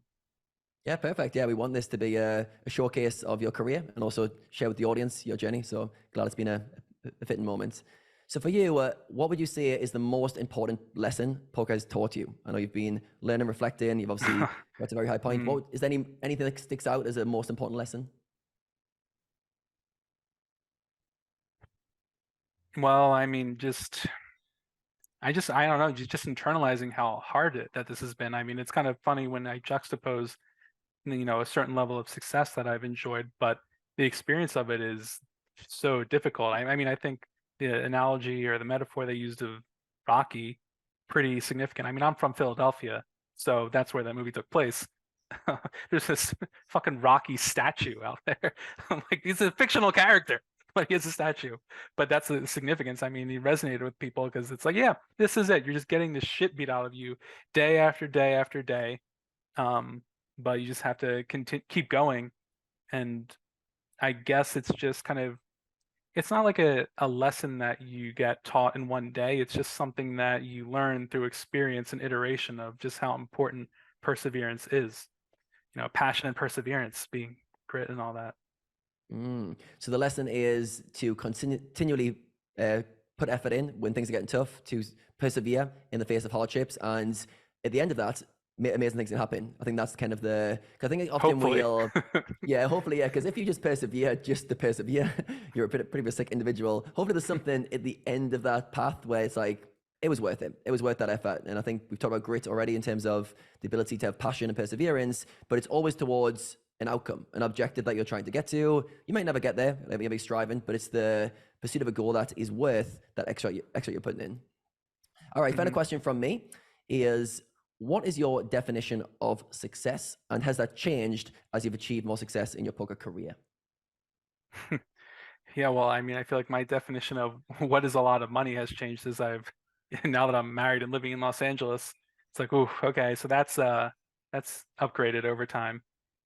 But for me, I think just the success of my poker career at the very least is kind of living at my stretch point of always trying to progress as far as I can. I mentioned the whole Michael Jordan of online poker thing. That's sort of like a fun goal or whatever, but it's not really about whether or not I do that, especially because it's so unlikely to happen. It's more about like, am I living as if I'm doing that? And at the very least, if I'm putting in that type of effort and getting something out of it, I think that's basically how I would define success. It'd be kind of hard if I wasn't winning any money. I think that would kind of take away. I think there has to be some reward that is realized as well, but probably some combination of those two. Did you define success the same way when you were struggling, when you were, let's say, on that downswing, breaking into 2Ks? Would you have had a similar definition if I stopped you in freeze frame time then and asked you? Most likely, yeah, something pretty similar, because I was just at that point, I wouldn't be thinking about, dominating six max. I was just trying to get to 10-20 period. But that was just the vision that I had. It's always like, okay, I'm going to be working towards my stretch point. This is what makes a lot of sense for me. And it doesn't apply to everyone. I mean, I think I'm just more of a type A personality. So if you're not that, it's just not going to resonate with you as much. But, I think life, you just kind of define what is meaningful for you. And that's ultimately what makes sense to me. When you say a stretch point, it makes me envision like a comfort zone in a circle, and then stretching the outer edges of that comfort zone is those stretch marks. And if you pull it a bit further, it's going to stretch and go a bit further the next time. And yeah, so much growth on those kind of edges of where we feel uncomfortable. As you've talked about, even in your reflection of what was kind of the lessons from poker, it's tough. There's challenges, there's hard times, and this is kind of on that kind of stretch point. So I really like for you how clear you've been throughout your poker career in terms of this North Star, and always pushing those edges, always trying to figure out what you need to do to grow and improve. And yeah, I think that's been a really good lesson. Hopefully those going away listening to this episode will reflect on that. Are they stretching themselves? Are they taking on challenges that lead them to grow? And also, have they got that kind of North Star that they're aiming for to be a better version of themselves, or whatever their own goals are? All right, great stuff. As for you, René, any stretch goals? What's on the edges for you? Do you feel like you also define success as being on your limits, or do you have a different definition of success for yourself? I think my definition of success is that you are able to live your day to day on your terms, and basically you get to do whatever you want to do, whenever you want to do, with whoever you want to do. Like that sort of sense of freedom And that doesn't mean that I won't have time to do nothing, right? It just means that you want to be able to do something because you want to do it, not necessarily because you have to. So if you manage to put yourself in the position that you can just do things because you are intrinsically motivated to do them, not because you have to, I think that would be my definition of success. What's your definition of success, Adam? I think I don't think I've ever asked you. I think mine's actually changed over the years, but it all circles down now to being happy day to day. Are you happy with what you're doing? Because I think often we will have success and happiness on a different kind of graph, and we will try to achieve success and achievement metrics, and then we'll figure out the whole happiness game. And my whole mindset now is we need to find happiness on the pursuits. They need to intertwine, and they need to be the same thing. So yes, have goals, yes, have things you're pushing towards, but have enjoyment and happiness on that pursuit. If you wake up with a smile on your face and you're a cleaner and you enjoy cleaner floors, well done. You're a successful version of yourself. Whether you're a poker player or whatever, it doesn't really matter. It's more like the enjoyment of what you're doing. Obviously, this doesn't mean every day you're blissfully happy. Doesn't mean you don't have challenges and hard times, but you're happy on the pursuit of what you're doing. I think that is my best definition. Yeah, I think you need to reach a certain level of success to come to that realization. For example, when I reached my own peak of my career, I remember the classic thought it would feel better type of feeling, right? And that's kind of when you more learn towards, like, indeed what you say, that it's the pursuit, it's the things that you do day to day. If you manage to enjoy your day to day, that's in the end the goal. Like the present moment, the day to day, that's all there is. So if you can be happy with your day to day, that is success. I wanted to ask you, Matt, you already mentioned proudest moment. You mainly played on Ignition in the beginning. You made 1 million. Then after that, you switched to playing a more global pool, ACR. It's generally considered, I would say, tougher. You can tell me if that's true, yes or no. What made you make that decision to jump in a tougher game? Well, I think one thing that happened is that ACR just had more traffic, for higher stakes. I think PokerStars was kind of falling out of favor. Even just simple things like I don't think you can even deposit crypto on PokerStars, as far as I know. And so a lot of the games started dying there and transitioning over to America's Card Room, and they kind of took the baton and ran with it and started adding 20. They already had 2550, but they added 5100, and then more recently they added 100, 200. And seeing the opportunity to play the highest stakes was really appealing to me, even though the game was significantly tougher. I think just like I could, if I would try to measure it, I would say, I think my like reg to rec ratio is like 28-1. So there's very, very, very few recreational players that you're playing against on ACR. So it's a tough game, but obviously when you're playing such high stakes, when they do play, you kind of a big financial payoff. You mentioned tougher games. What are the characteristics of the players that play in these games that make the game tougher? Yeah, the players that are going to be playing at 2550 and above, overall, I'd say they're a lot more solid overall and make fewer big mistakes.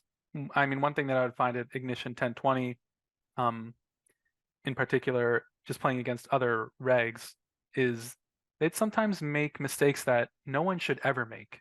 Like, it's just so embarrassingly bad.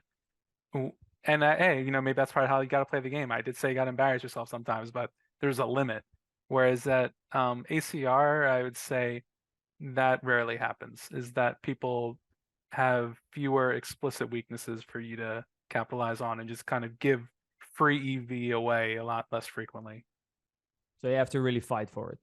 Yeah, you that's part of why, like, man, I really have to study so hard, is like if you're playing 2550, three-handed across multiple tables, I mean, there's a really low margin of error, and the type of people that are willing to play three-handed are always going to be the top regs. You're not going to be up against the bum hunters in that situation that are going to be a lot easier to exploit, and so it pushes you to study to take your game to the highest level that you can.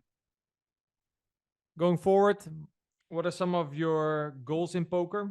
What drives you, and how do you stay motivated? And when I say actually stay motivated, it's probably better to ask, how do you regain motivation? Because just being motivated all the time, I don't think it's really possible. Yeah. I mean, in some ways, I don't think doesn't take a ton of conscious effort for me to get or be motivated. I think I'm very motivated to play poker because I'm so competitive and I enjoy this process. I mean, I get a lot of enjoyment out of just competing against the top competition at the highest levels. So I think that's something that just kind of comes about sort of naturally for me. In terms of, I don't even know what my goals would really be. I mean, I guess technically, I guess my goal is to be Michael Jordan of online poker. I don't know what the hell that means. So how would you measure something So like that? So I don't even whatever know. is like the next hurdle. Is there something? Would you say there's something? If you look at in poker now, is there like a next step? And is there what would you need to improve upon in order Yeah. to make that next So step? I think the problem is that because I live in the US, I can't play on GG Poker. So I've been talking with my wife about maybe we'd like to go to Vancouver for a little bit and for me to be able to play in some of the nosebleed games that are being offered there. And I mean, in particular, like a little bit of FOMO, but there's like some pretty intriguing recreational players playing there right now. So that would be interesting. But I mean, overall, I feel like I've accomplished pretty much. And like, if my poker career ended now, I would be extremely proud of everything that I did. So anything that comes after this is just kind of just bonus. But the motivation is pretty intrinsic for me beyond that.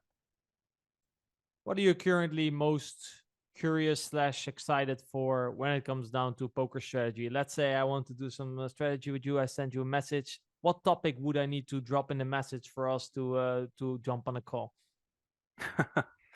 I'm definitely studying a lot more heads up now because I'm playing a pretty significant amount of heads up, which just kind of comes with the territory when you're playing higher stakes. The pools are smaller. The people that are willing to risk reg battling, just fewer and fewer people.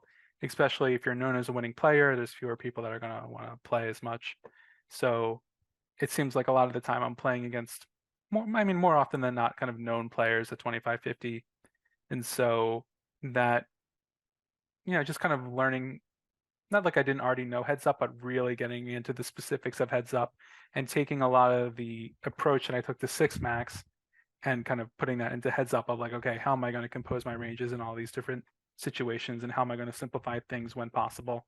And so it's kind of, there's a level of it that's kind of like relearning and reapplying the same principles that I used before. And then kind of seeing how your principles apply to heads up instead of six max. Yeah, I mean, it's going to hold up because it's an approach to how you would learn a game in general. So it's like, it's at the end of the day, it's like, all right, let's make a 25 flop subset or whatever, 49 flop subset and see how often we see betting. What boards, have what favor which sizings and how can I compose a polarized range and so on and so forth. And doing the hand to note thing and coming up with the, theoretical ranges for all of these different spots. It's the same boring stuff just over and over again, but you get a lot of satisfaction at the end of it when you're playing and you get to see the fruit of, your labor. Yeah, there's nothing more enjoyable than having worked on a certain strategy and you getting to a situation where like this is it. This is exactly that spot. And that it that it also works out perfectly. It's like, wow, what amazing. And that's what Nick Howard talked about in Poker Detox. I remember this specifically of like, let's study things that we're actually going to use. Like when you study something and then the next day or the next session, you actually use it. Whereas before he's like studying like, oh, what do you do with pocket threes in this like impossible river situation?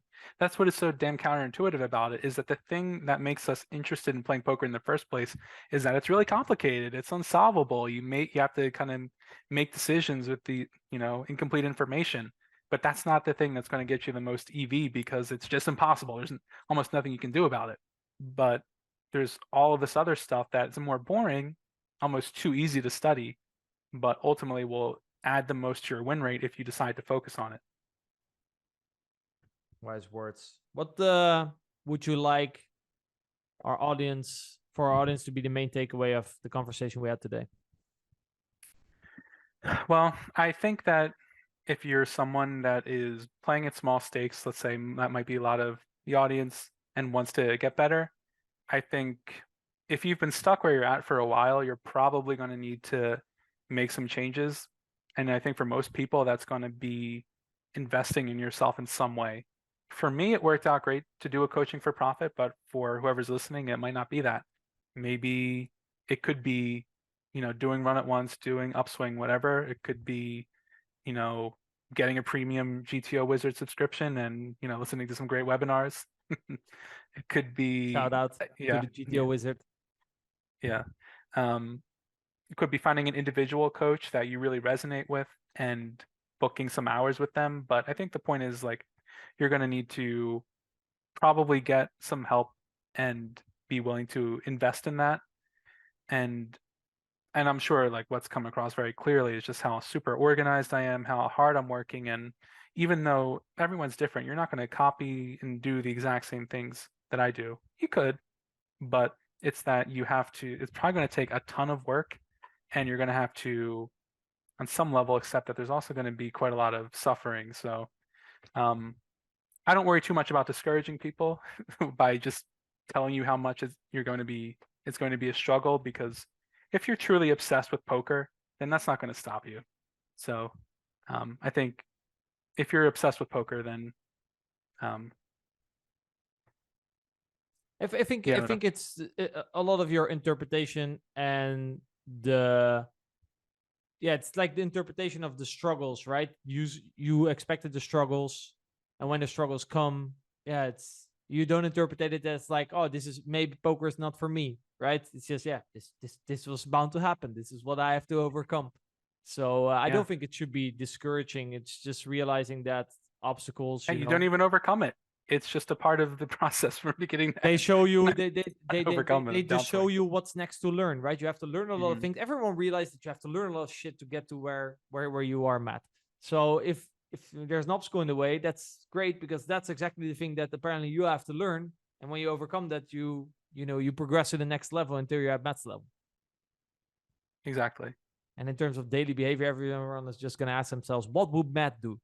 And then, have that as like, you have Michael Jordan, now our listeners. I think someone in Poker Detox CFP did have that. I think that was one of their poster, like their little, you was talking about Post-it notes, or like, what would Marinelli do or something? No, but I think that's great, right? Would Marinelli do that? No, he wouldn't do that. Okay, so I won't do that either. Right? That's kind of probably a smart way to do it. Yeah. Do you have any final words you would like to add to this conversation, Matt? No, I don't think so. I mean, I really appreciate you guys having me. Do you have any final questions, Adam? Or can we let Matt go? If we squeezed enough knowledge out of him. We could squeeze a few more gems, but no, I'm very happy with the questions we've covered today. Thank you very much for your time, Matt. You've been a great guest. I'm sure the audience has got a lot of notes written down and lots of really actionable stuff they can work on. So we really appreciate you spending some hours with us today. Of course.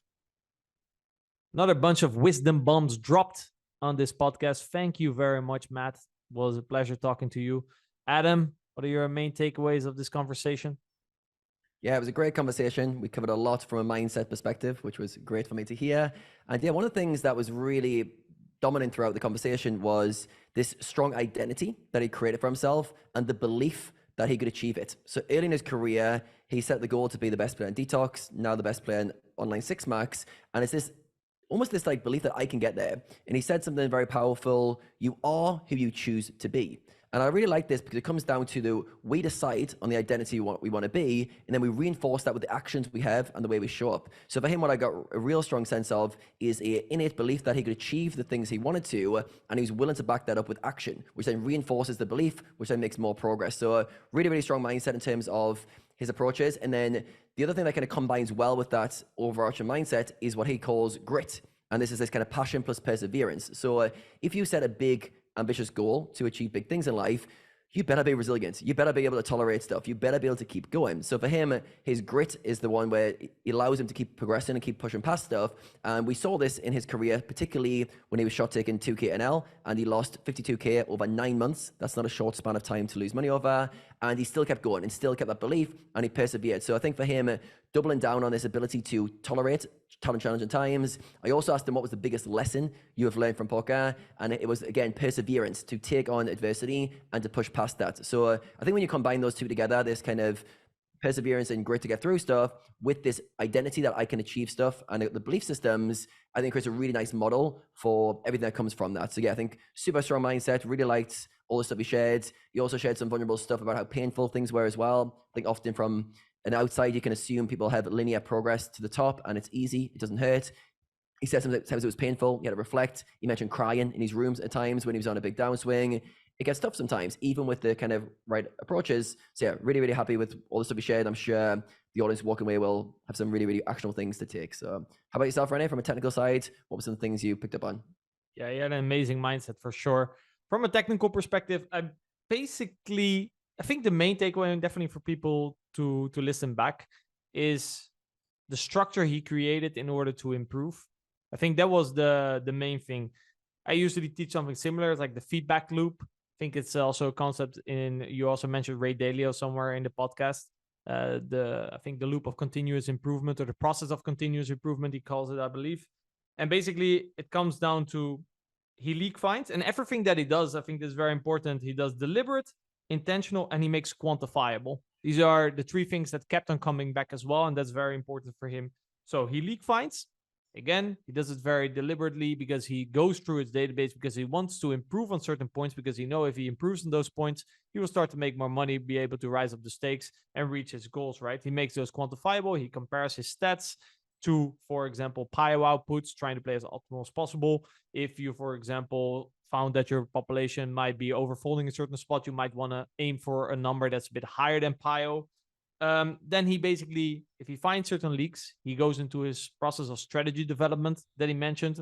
So I think he mentioned he runs a bunch of subsets, starts to look at the frequencies in the spot, and I may be missing certain frequencies. He will pick a sizing and start to pick his strategy that he wants to play. I think this is a very important point that people often overlook. They just review a hand in, for example, Wizard, and they just, did I play this hand correctly?